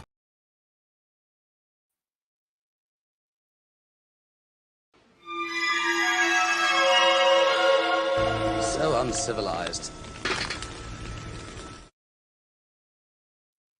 So what do you guys think about the Jedi? Are they really villains? Or do you think they fell into the manipulation and under the clutch of the Sith to destroy them? So let's get into this, because this right here, as you see more and more as the Disney gets into, let me go ahead and see, breaking down the Jedi, basically, literally breaking down the Jedi, making, expanding on the Jedi lore, they seem to make them more villains every single time. And that goes even with their sequel trilogy or the Disney trilogy and all of that. So with this is from Movies Web. So this is not a screen rat. Oh my God, it's not a screen rat. Thanks to Soul Assassin for sharing these two articles with me. We're only doing one, basically almost similar to each other in a sense. But I chose this one because this one hit, we're going to go over my 2-hour mark. So thank you guys for continuing to hang out with me. So this is going to go over what this author, and I say that loosely, Hannah Short says. Hannah Short. So this was published April of 2022, but it still applies today, especially with what the Acolyte is doing to the Jedi now. So Star Wars, 4 reasons why the Jedi were real villains. So basically, this right here is still relevant after 2 years from when it was published. The Star Wars films laid out plain and simple. The Jedi are the heroes and the Sith are the villains. Well, yeah, that is basically the target of the initial theme in Star Wars, good versus evil, that George Lucas explains and shares in interviews and in the making of and other accounts. Throughout throughout the 6 major installments and the 3 bastardizations, we see a battle between the harbingers of justice and those who dabble in the dark side of the Force. No, they don't dabble in the dark side of the Force. They are friggin' in the dark side of the Force. The franchise has evoked joy, tears, laughter, outrage, and excitement from its fans. And the narrative continues to weave with upcoming series. And so this basically is around the Obi-Wan Kenobi time. So if she's drawn conclusion from the Obi-Wan Kenobi, it just shows that they are being very consistent on making the Jedi the bad guys. There's just one thing. The Jedi might not have been heroic as we once thought. So what do you guys think about that? It's an unpopular opinion, but the Jedi have plenty of flaws and make some pretty questionable decisions that don't always benefit the galaxy. Grab your lightsabers, she's trying to be funny there, and something over ice from the Mos Eisley Cantina, because it's time to talk about why Jedi were real villains of Star Wars. So let me see what you guys are saying about this already. Let's see here. How can the Jedi be the heroes when their chosen one blows up the Death Star? The Sith rule, the Jedi drool. Everyone knows this, Emperor laugh. Oh my God. I need to have that little clip of him laughing. More than anything, they make every on the Rebellion New Republic side. Or more than anything, they make every on the, okay, I think I read that right, side look like Morons. Everyone look like Morons, Mon Mothma, Bail, and the Jedi, correct. I get it. I know I had to go back and say, oh, I think he means everyone. Kathleen's legacy, scissor fist, the Jedi to be not faithful to George's material, scissor fist. I love how you use that. Ever since I brought up the the Dathomir clan scissor fists. That's so funny. The Jedi were foolish, not villains. And let's see, grab your lightsaber. There has to be a dirty joke somewhere. Right? All right, let me get back to this article here. Let me go ahead and flip out of this one here and go to this one.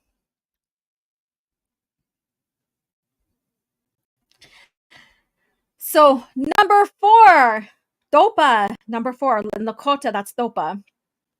So, the contradictory actions of the Jedi Council. So, what do you think their contradictory actions are? Let's get into this. And zoom in a little bit more. Part of the Jedi Code strictly forbids Jedi from abusing the Force to satisfy curiosity or invade privacy of others. So where does it say this in the code?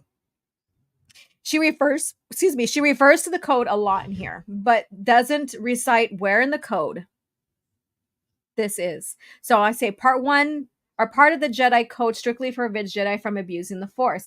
So basically, it's not about abusing the Force. It's about thinking that you can control the Force. The Sith think that they are the masters of the Force, that they have to control it, where the Jedi just use it to help aid and live with it, I guess you could say.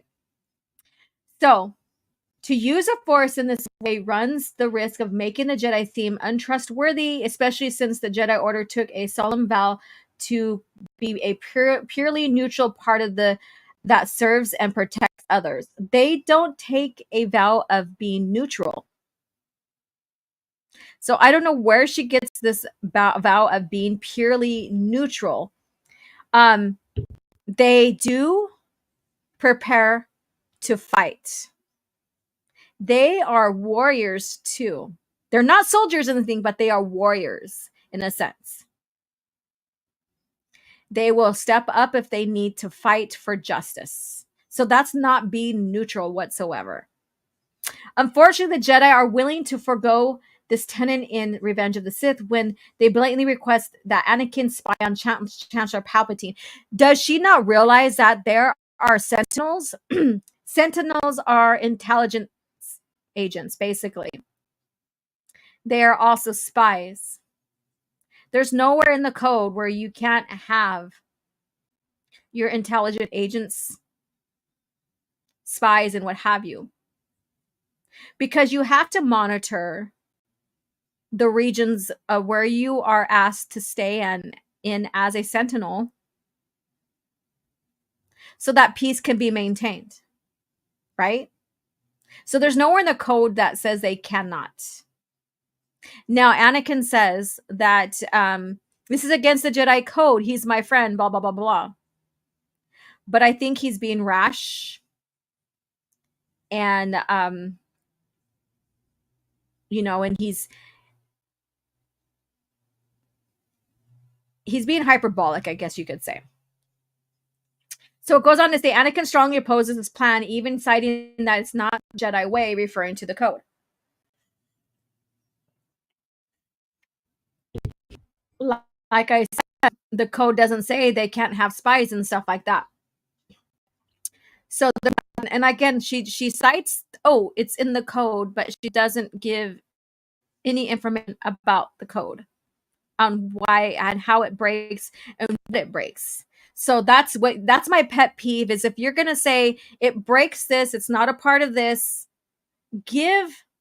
recite what it doesn't harmonize with, basically.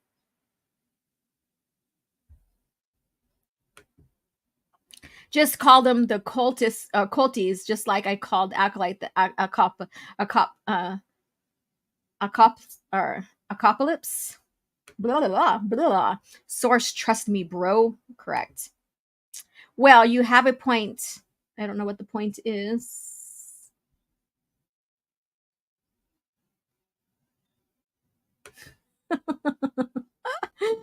Oh my God, that's hilarious. The Jedi have their ways. They have been times when they refuse to go to war, like the Mandalorian War, because they believe something else was behind it, and they were right. Correct. I don't think she's like fully. She's just talking about the movies, maybe.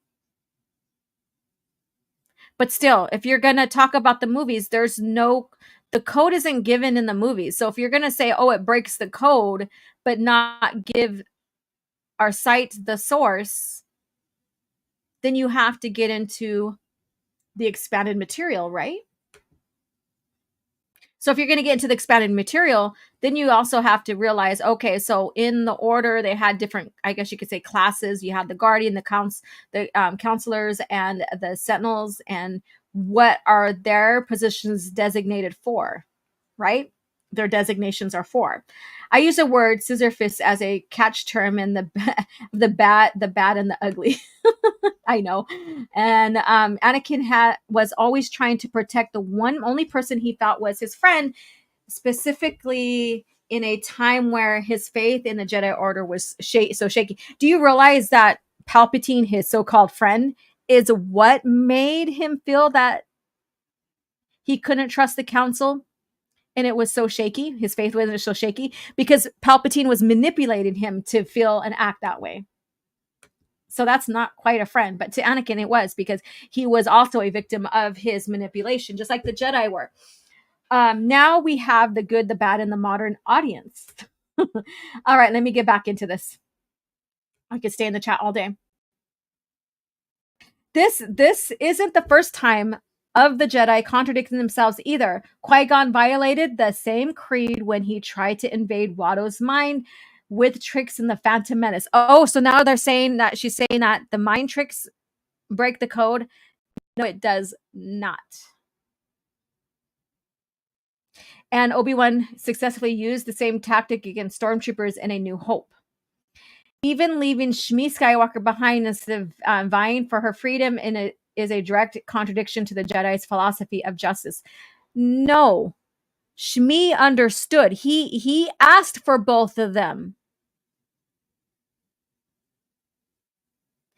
And then she was fine with being left as long as her child had freedom. Did she not watch the Phantom Menace? And if you're going to recite the code, the Jedi Order code, or at least use it in name, but not give any citations to it to how it breaks the code, then you have to go back and look into the expanded lore, basically. The stories that happen in between the movies, Qui-Gon does help free her. And even after his death, basically. And with that gives the money for her freedom. And then Klieg marries her. So this point is very moot or not valid. And then with mind tricks, that does not break the code either. They are not violating, they're not going in and taking over people's minds and stuff. They're just convincing and tricking them to think otherwise. That is not against the code. That's one of the force abilities that Jedi practice. Oh my God, does she not realize what that is? Like what the different Jedi abilities are? If it didn't go with the code, they wouldn't be practicing it. And it's been something they've been practicing for a very, very, very, very long time. That's used throughout the whole historical timeline. Oh my God. Oh, I can't stand that image. Let me see what you have to say. Wasn't the specific training for the Jedi in regards to mind trick that the proper way to use them? Yes, there's a proper way to use them and stuff. And Obi-Wan used that so they wouldn't be discovered. So he used it to protect. And And there are those meant to follow, those incapable of anything but servitude and meager and worthless existence. Yeah. Let's see here. Bane has a point. The modern day feminists can't deny that. Let's see here. And I don't know the canon justification, but the mind trick did seem like morally suspect action. Not necessarily. They weren't fully.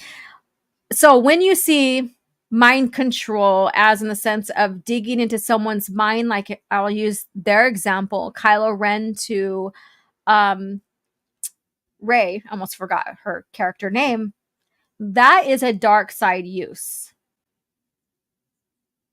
Distracting the mind, that's what a mind trick is not, because you're not taking control of their mind and making them do things, in a sense, I guess you could say.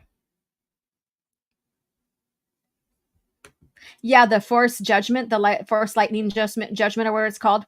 Use the powers only doing that when it's best. Qui-Gon needed to bring the Queen to Coruscant to save Naboo. Obi-Wan had to bring the plans to the rebellion. Correct. They weren't doing it in an evil way, I guess you could say. You got to go up one. The quote was two-part. Laugh out loud. So is that?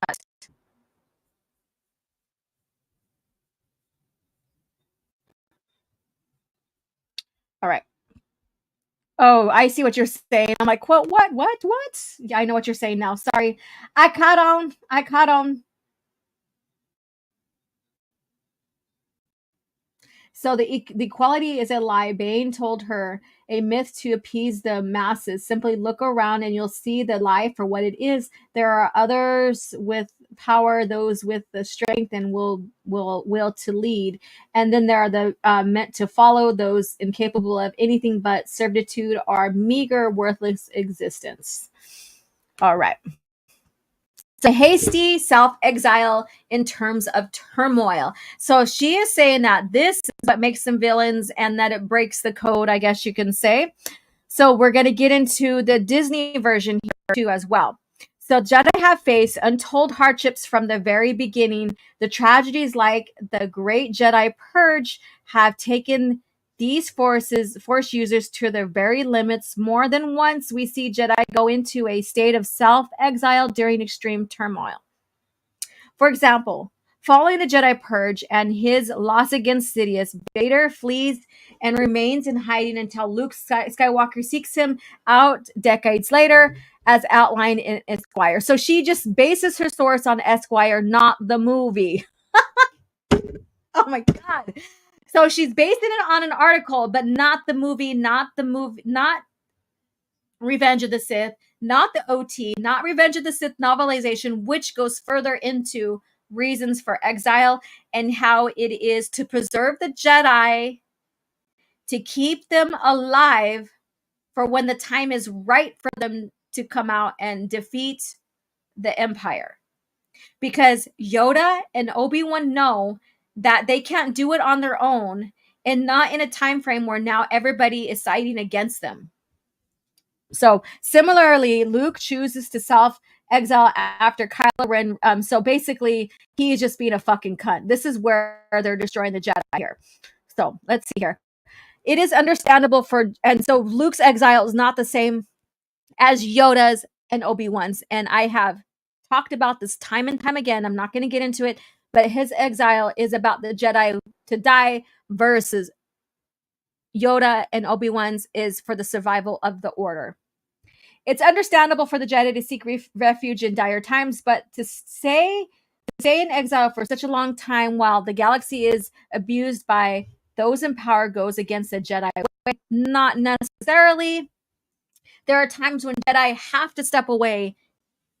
And like, again, Soul Assassin used that as an example with the Mandalorian War. The Jedi are supposed to fight for peace and justice. Yes, they are, but they're not supposed to. They do self-sacrifice in a sense. They know that they can give their lives if it's required. However, the Jedi aren't useful if they become extinct. Think about that. The Jedi are not useful if they become extinct. They are not useful when they don't have the backing and the support. And by the early stages, the alliance wasn't necessarily formed. And Palpatine had a huge grip. It had to take that time for his grip to start unraveling, for him to show his true intentions of enslaving different species to build the super weapon, his xenophobic ways, his control of the systems, of sending his Moff in as governors to dictate over the planet rulers or governors of the systems. So it takes those little steps for people to realize and start forming their individual rebellion alliances to form the bigger one. That was understood. And as the Rebel Alliance started forming is when we started seeing, like, hope being established. So let me see what you guys have to say.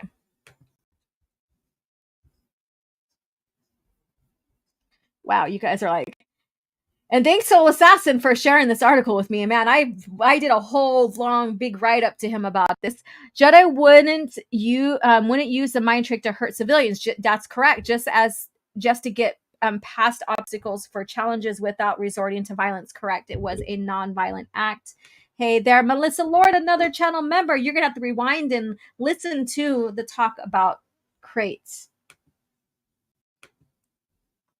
The Jedi are supposed to fight for peace and justice. Yoda and Obi-Wan can't take on the whole empire alone. Correct. And let's go back here to this article. So basically, I'm going to reread some of this again. It's understandable that for the Jedi to seek refuge in dire times, but to stay in exile for such a long time while the galaxy is abused by those in power goes against the Jedi way. The Jedi are supposed to fight for peace and justice, yet Luke and Yoda decided not to intervene until someone else convinces them. No, Luke did not go and convince Yoda for anything, and Yoda did not intervene. He did not even get into the fight. He stayed in hiding so that when it was time for Luke to train, he was alive and well. This was to preserve the order, the Jedi, and prepare Luke to become a Jedi and to pick up where they left off, in a sense, I guess you could say. Again, she's comparing Yoda to Jake Skywalker. Jake went in because he wanted the Jedi to die, to leave, to disappear, to become extinct. There's a huge difference. There's a huge difference between the two, even for Obi-Wan. Obi-Wan was in hiding to protect Luke and stuff, but also to prepare to train him. They knew that it could take a long time. When they were talking with Bail Organa in Revenge of the Sith movie, and especially in the novelization, they knew that they had to prepare for this time when the time came, but they just didn't know when. And Bail, along with the other senators that were along the alliance, that were forming the alliance, knew it could take time. And they were prepared for it. Bail went about his ways because he had to protect Leia, while Mon Mothma, went about it in a different way. And I'm not talking about the Disney version because they really cucked her in that too. They sure did. And but through Leia, as she got older and started seeing how corrupt the Emperor was towards other species and stuff like that, she had that fighting spirit. She has that fighting spirit. And she started doing secret missions behind her father's back, in a sense. And through her and her dad, the Rebel Alliance was being formed, but he had to protect her. He had to protect her true identity and stuff like that. So let's move on. Number 2, dubious recruiting practices. Oh, here we go. Here we go. And this right here, also, like I said, it's valid today with what they try to present in the Acolyte, in a sense. So here we go. The sad part about Anakin Skywalker's experiences as a child is that it's not unique. For years, the Jedi recruitment process included seeking out Force sensitive individuals, commonly young children like Anakin. No, not his age. She makes it sound like it's just his age frame. These kids may not have been physically torn, or may not have been physically torn from their homes, but they were still taken away from their families during a crucial development period to join the Jedi Order. No, they weren't taken away. They were given. There's a difference. So she goes here. She glosses over. They may not have physically born, but they're taken away. No, they were given permission. They were given permission, or the order was given permission for the kids to go to them to become a Jedi. It was a huge honor. And if they didn't want it, the kids didn't go. Yes, there was that one time, and I believe it goes, the lore goes that there was an orphan, or that the Jedi thought it was an orphan, and they took him, and realizing that there was an orphan, and they took him by mistake. So there was that big ordeal. So that's where people get, oh, the Jedi steal the kids. No, they don't. And they just don't take them from their parents. They are given permission. And this is where she's very dishonest. Most of these children never saw their families again due to the Jedi creed against emotional attachments. There's a lot that have still ties to the family, like Dooku did. Mace Windu basically became an orphan within his own community tribe, I guess you can say, but he knew his clan and stuff like that. So there wasn't so much of like, oh, you have to forget your lineage, your planet, all of this other stuff. It's just that they're raised as Jedi. So they didn't have this attachment like Anakin did, where it compromises, it compromises him as a Jedi that can possibly turn him dark. There's a reason. There's a reason why they didn't want this emotional attachment, because it can lead to the dark side if something happens, and Anakin is that example. This is likely traumatizing for the children and their loved ones. Well, again, the loved ones allowed them to go.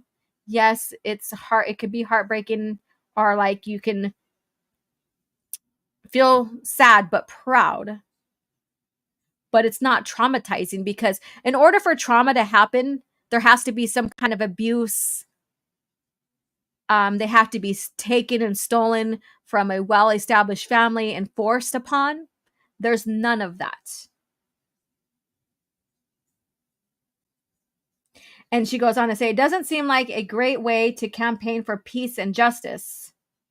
Has nothing to do with that. Like I said, consent was given in a sense of them being taken to become a Jedi. Families knew. Now, when you get into like Survivor's Quest, where a brother had a sister that was recruited by the Jedi, and that he was very jealous because he wasn't Force sensitive, his sister was. The family doted upon her because of that. He felt like he was put in the foreground, like he was just there. He was a kid, but he wasn't significant because he didn't have those abilities.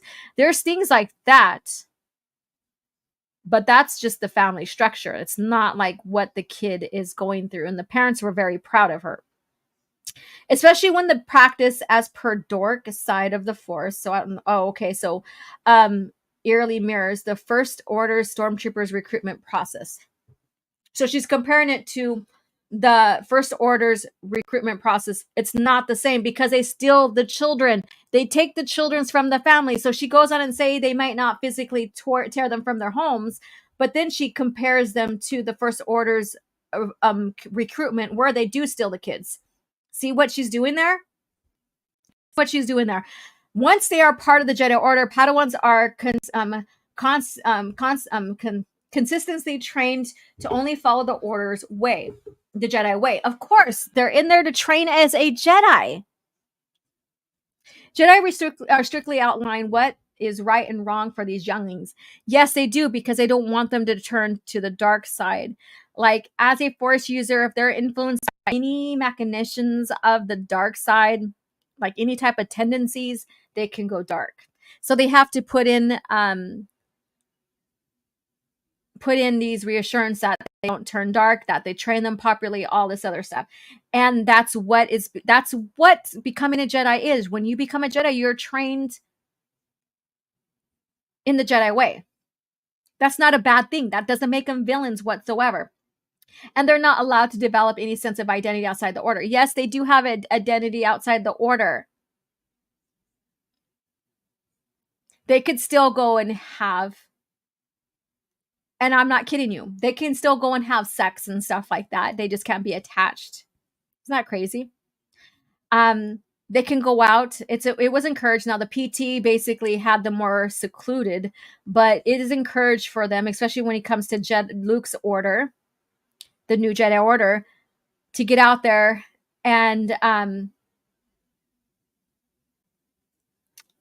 be an individual outside of the galaxy as a Jedi, as an individual, so people can know, have faith in the Jedi. Basically, that's basically, they have their own identity.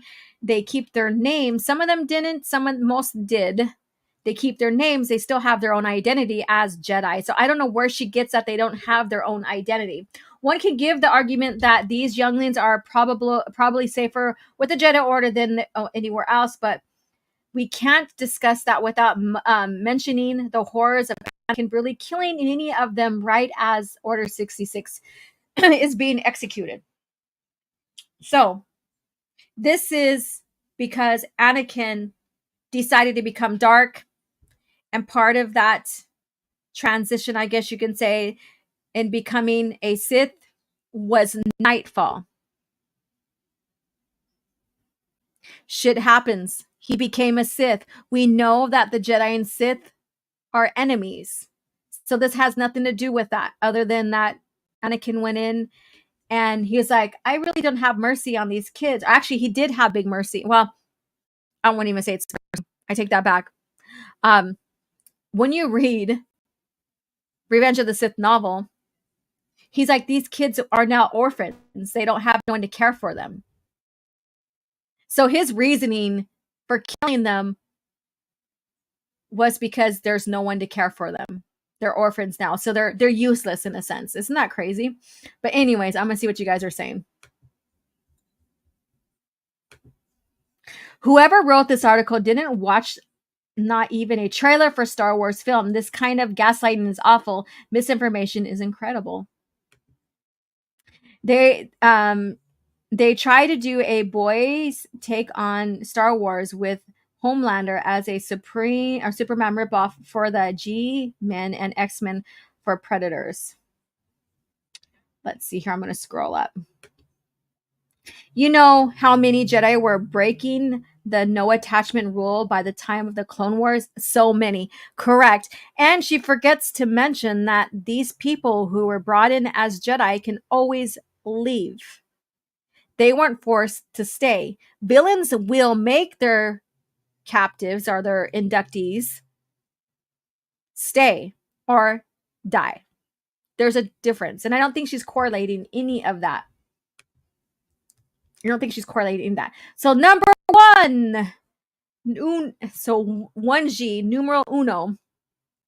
The Jedi Order and Anakin Skywalker. That's very vague. So we first meet Anakin as a Force-sensitive child, eager to go on new adventures with the Jedi. He is immediately heartbroken when he learns that his mother isn't coming with him and expresses fear that he'll never see her again. As a young man, Anakin experienced harrowing visions of his mother suffering and returned home to find her dying in a Tusken Raiders camp. After a prolonged period of torture, she passed away in her son's arms. The Jedi Order's first mistake was making no additional effort to liberate Shmi. They did.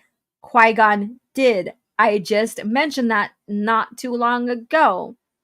Both in Disney lore and the true original lore, she was free.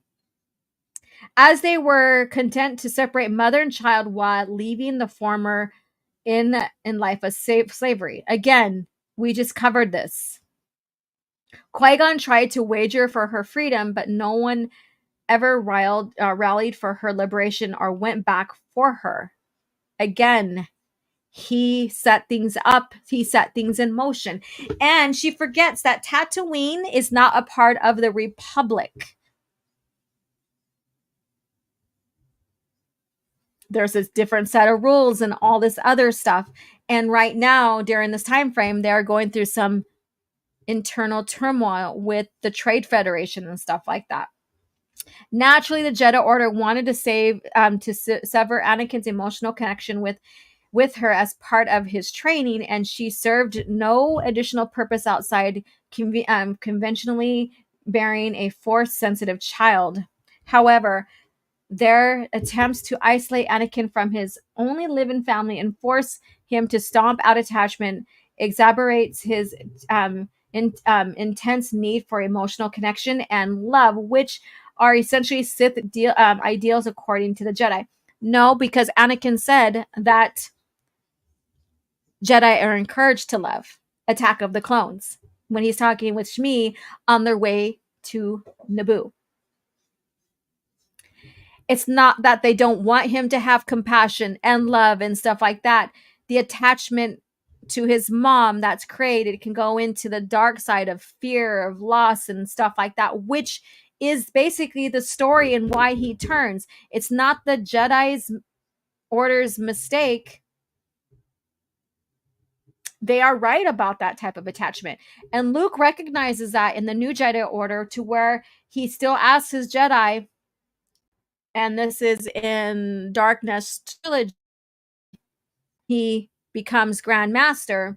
He basically sets down the rules, I guess you can say, that he needs them to put the Order first and families second. Doesn't mean that they can't have families or love of families and stuff like that. But then also it goes further into attachment of like, you could still love and have families, but you can't possess them. This is about possession more than anything else. And this is about like Anakin possessing, in a sense, his mom, that, and his mom possessing him. Like he's not anything without her. And that's a hard thing, like in human nature, to get over. When we have a loss, we're mourning the physical possession of that person. If you want to get into all of that, like technicalities, I guess you can say, if you want to call it technicalities. But, and so this is where the Jedi are like, this is where the Jedi are, what the Jedi mean about this attachment is the possession portion of it. And people think that they, especially now, because I see it on Twitter now more than ever because of the Acolyte, because of what Acolyte's presenting to everybody now, that Jedi can't have emotions. They cannot have emotions. Yes, they can. If they didn't have emotions, then how can they have compassion? How can they vie for justice and peace and all this if they don't have emotions? It's about acting upon the emotions that can turn you dark. Now, George Lucas says, "Oh, well, you know, my story isn't that." I'm paraphrasing deep, I guess you can say. But when you look into the philosophy that he instills us through mythologies, it is deep. Especially when you get into the PT era of attachments, love and compassion, all of this right here. This does not make the Order evil, the Jedi evil. What is being shared with Anakin is how it can go wrong. how attachment can go wrong, and how they were trying to help him out with that so he doesn't turn dark, because it's their responsibility bringing in a Jedi trainee, a Padawan, a youngling, that they don't succumb to these type of attachments so they don't turn dark. Because a dark Jedi, a Sith, is basically bad for the galaxy, because they crave power. They want to take control. They want to rule. Hence the Emperor. Hence Darth Vader. And again, love can be attachment, but love can also set you free. And that is the beginning and end of Anakin's life. Love through attachment turned him dark, where he lost himself. But love of a family, Luke Skywalker, is what set him free and redeemed him. I think she's missing these points of this story here, and the points of the Jedi and how they're trying to prevent. Now, Luke did correct some of these along the way, unintentionally, because he never knew too much about attachments per PT era. And even before this time frame, attachment wasn't such a big deal. In a sense, it's like over time, it became sort of dogmatic, I guess you can say. But I think too, it's because they kept on training the same thing over and over and over again. And Yoda reveals that in Revenge of the Sith. I'm on my soapbox now, you guys. Just hear me out. He he talks about this in the New Jedi Order chapter or section of the book, about how they were training the Jedi to fight against the Sith from 1,000 years ago. That the Sith evolved and they didn't. They failed to evolve. That's the whole premise of why the Order fell too, is they failed to evolve. While the Revenge of the Sith, they evolved, they learned, they studied the Jedi, and they used shit against them. Doesn't mean that the Jedi are villains. It just means that they stay stagnant, and that was their downfall. It wasn't really arrogance in a sense. Yeah, there was some arrogance in there, but that wasn't the crux of why they fell. It was because they were stagnant. And then so because Yoda realized that, he said that Luke will create a new Jedi Order. He will evolve the Jedi, and he looked forward to that. He looked forward to that. So she didn't realize, this author, this person who wrote this article, fails to see all these nuances, all like the whole story plot of love. How love can destroy you, turn you dark, and how love can redeem you. Now, let me see what you guys have to say. I was on my soapbox there. Yeah, let's discuss the safety of the Order. Considering Anakin's action, it took the Sith almost a millennium to infiltrate into the Order and still needed a whole army and most powerful Jedi, correct? I'm going from the first comment on up to the last. You guys are hopping in here. That's pretty cool with the chat. The power of space lesbians brainwashed fans. Okay, let's see here. There's been many dark Jedi during the Republic Golden Age. Correct. There has been. You're right. People with no real world understanding of philosophy also fail to at fictional philosophies. Correct. Okay. The Jedi wanted children at young age because they were pure and uncorrupted. Exactly. And once, like a 9-year-old, like Anakin, he was already molded in a sense. He was already molded. He was already confined to what his mom taught him and her practices and stuff like that. So they had to like reconstruct him in a sense, or deconstruct him, so that he wouldn't go dark. And they tried their best. But then Luke Skywalker basically learned how to do that, learn how to bring people in at any age without them going corrupt. Yes, some of them did. We know that. Not saying that Luke's perfect, because he is not perfect whatsoever. Hell, Exar Kun put him in a forced coma where he could have took his life. Luke is not perfect. We see him fail time and time again. He is not perfect, but he brought in a new era of Jedi. like Yoda predicted he would. She is failing to see this. And I think that's probably I keep on saying this time and time again. Whatever was done in the original lore, Disney does the opposite. Luke Skywalker wasn't perfect, but he created the new Jedi Order. He reconstructed it, blah, blah, blah. He was the hero of his time, made plenty of mistakes. Also, almost turned his back during the Yuuzhan Vong War on what they should do and how they should go about defending the galaxy. And then here comes the new owners, making Luke the opposite of who he was. Every single character, legacy character, they are turning them into the opposite of what they used to be. Look at it that way. You will see it. You will see it, you guys. Hey, Becky Brown, how are you doing? Let me see here. Matthew is here. If I didn't say hello to you. I don't like the Jedi having to be celibate monks. I hated that they extended that to Luke and the whole it's time for the Jedi to end. Yes, I agree. They were celibate during the PT for a reason, and it had to be part of reason why Anakin fell. Luke basically pulled a Jedi version of what the Sith usually did to recruit people. Instead of using fear and hate, he used hope and love to bring Anakin back. Correct. Yeah. So I was on my soapbox here. Let's finish this up.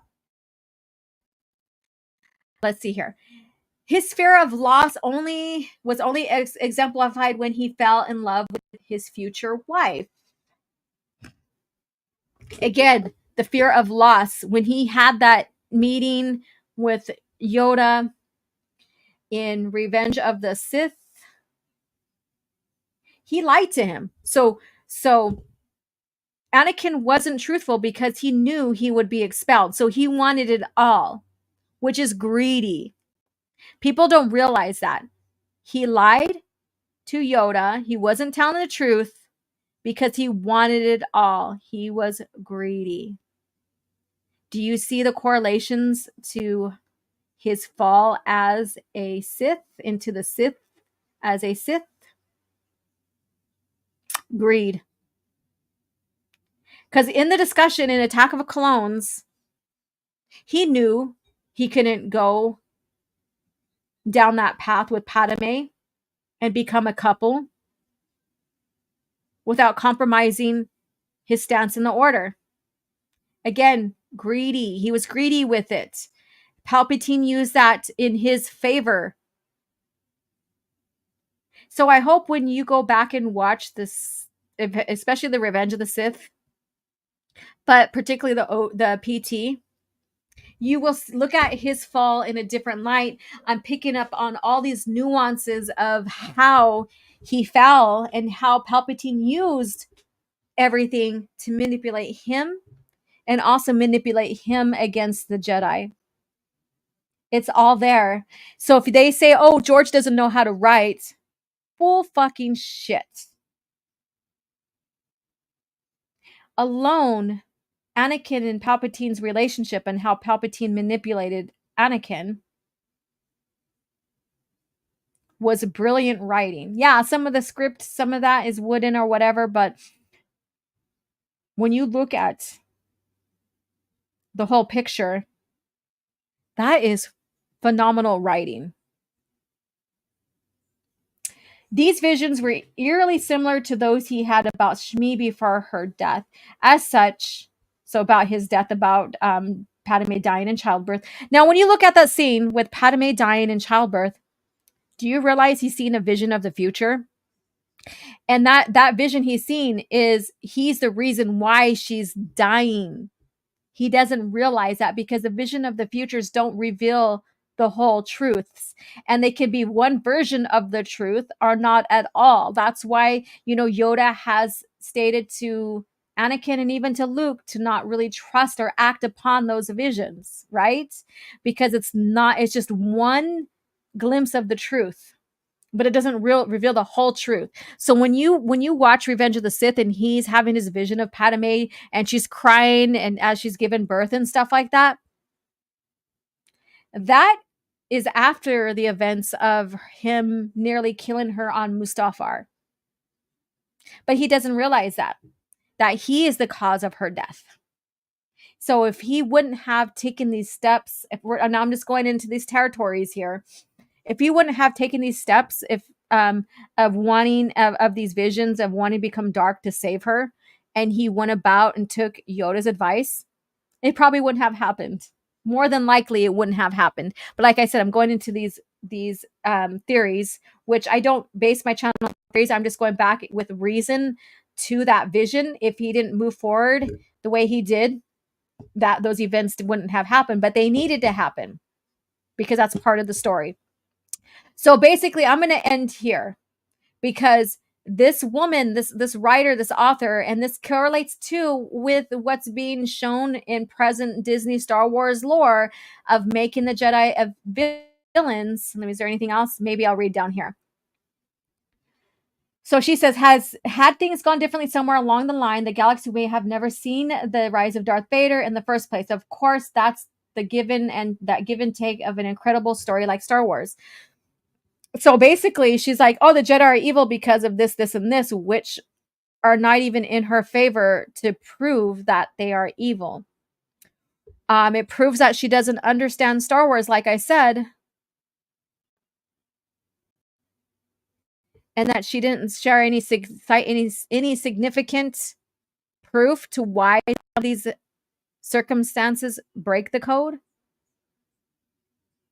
So she doesn't really have any true content here and reasons to why Jedi are villains. She did, in a way, show or share that they were manipulated. So we talked about Anakin being manipulated, a little bit about the Jedi, but basically, like I said, the Revenge of the Sith, they sat back for 1,000 years. They studied the Order. They evolved because of that. They studied the weaknesses of the Order, of the people, of the Jedi, I guess you could say. And they used those weaknesses against them. They knew if the Jedi couldn't negotiate for peace, that they would, defend. They would defend.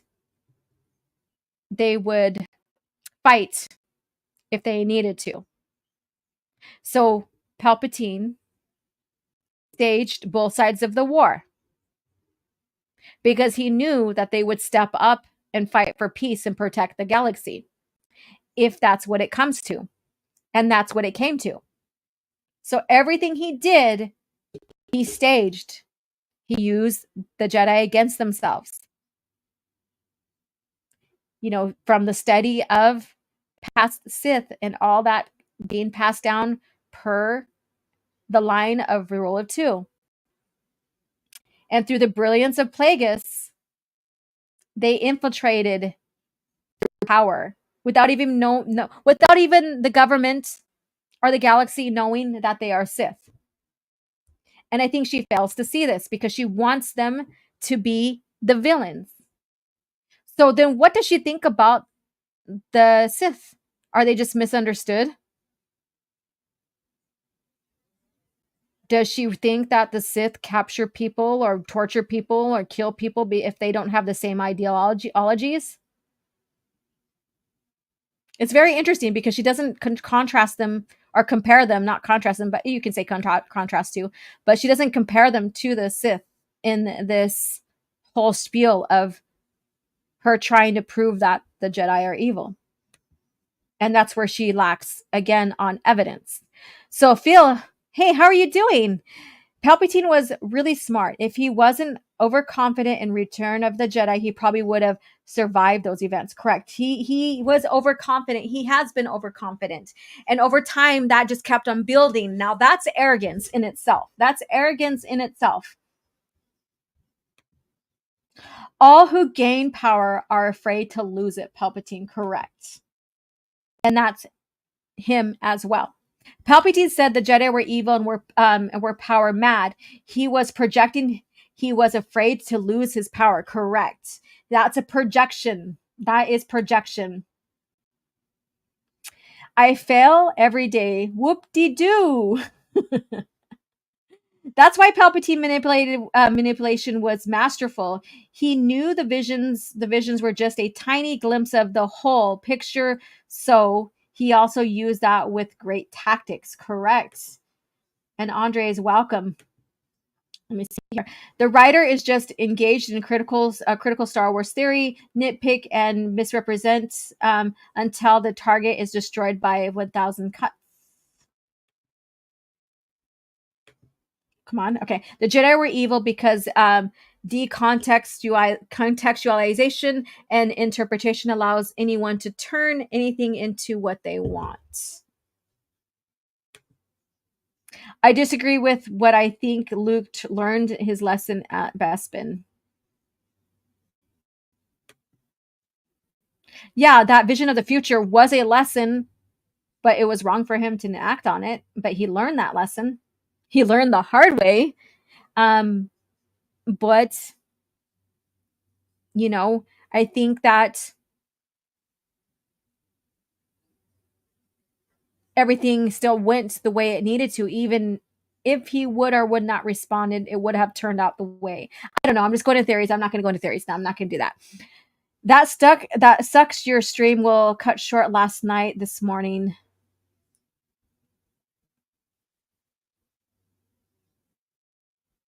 Oh yeah, for Star Wars. Yeah.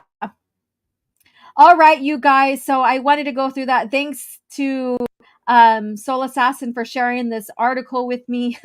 He got the brunt of it when I wrote a whole big essay about what she was saying. So he got all of that. You guys got the short and sweet of it. In a sense, more level-headed than I was when I first read this article. So thank you guys again. So we are coming up almost on 3 hours. I'm glad to have hung out with you guys here. I am gonna go. No B or in the only BS, and I share this on Twitter.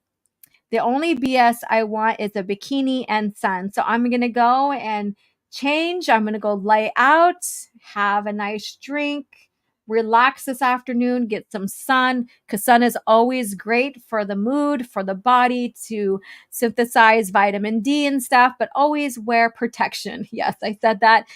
Sunblock. So there you go. So that's what I'm going to do here. So thank you guys for hanging out with me for almost 3 hours. Oh my God, I'd hardly do this with you guys. I always keep it short and sweet, just like me, short and sweet. So thank you guys again for tuning in. I'm going to go buy codes for the future stream. I'm going to go buy codes for the future stream. Let's see here. Whoops, that jumped on me.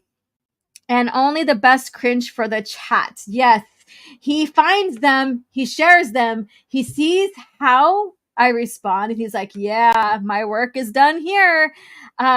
You had the chat at bikini. I sure did.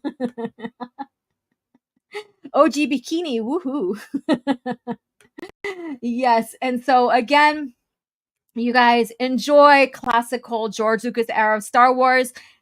Go ahead and check out Jedi Council, that comic. I will share that with you guys on Twitter and here. So Star Wars Jedi Council, learn events leading up into the Phantom Menace and how well the Sith stayed hidden, even if they were going to have a conflict with the Jedi, which not necessarily here, but that's because they stayed hidden, because that was part of their tactic in Revenge of the Sith.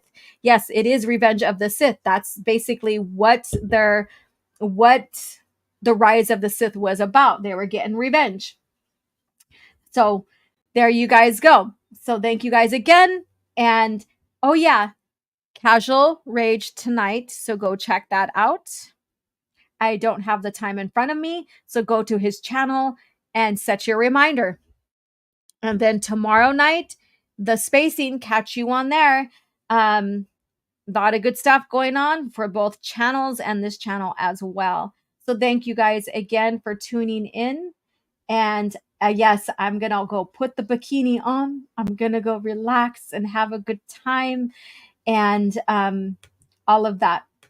So thank you guys again. Let me find a commercial. This one right here.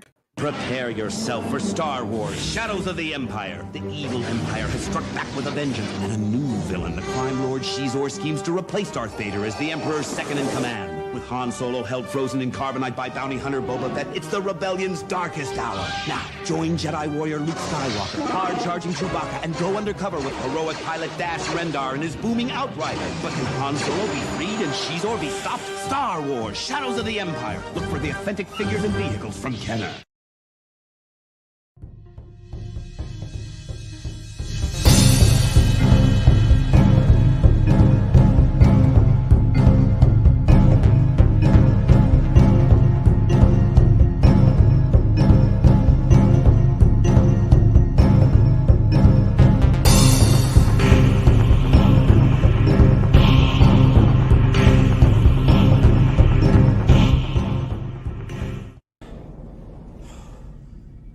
Another happy landing.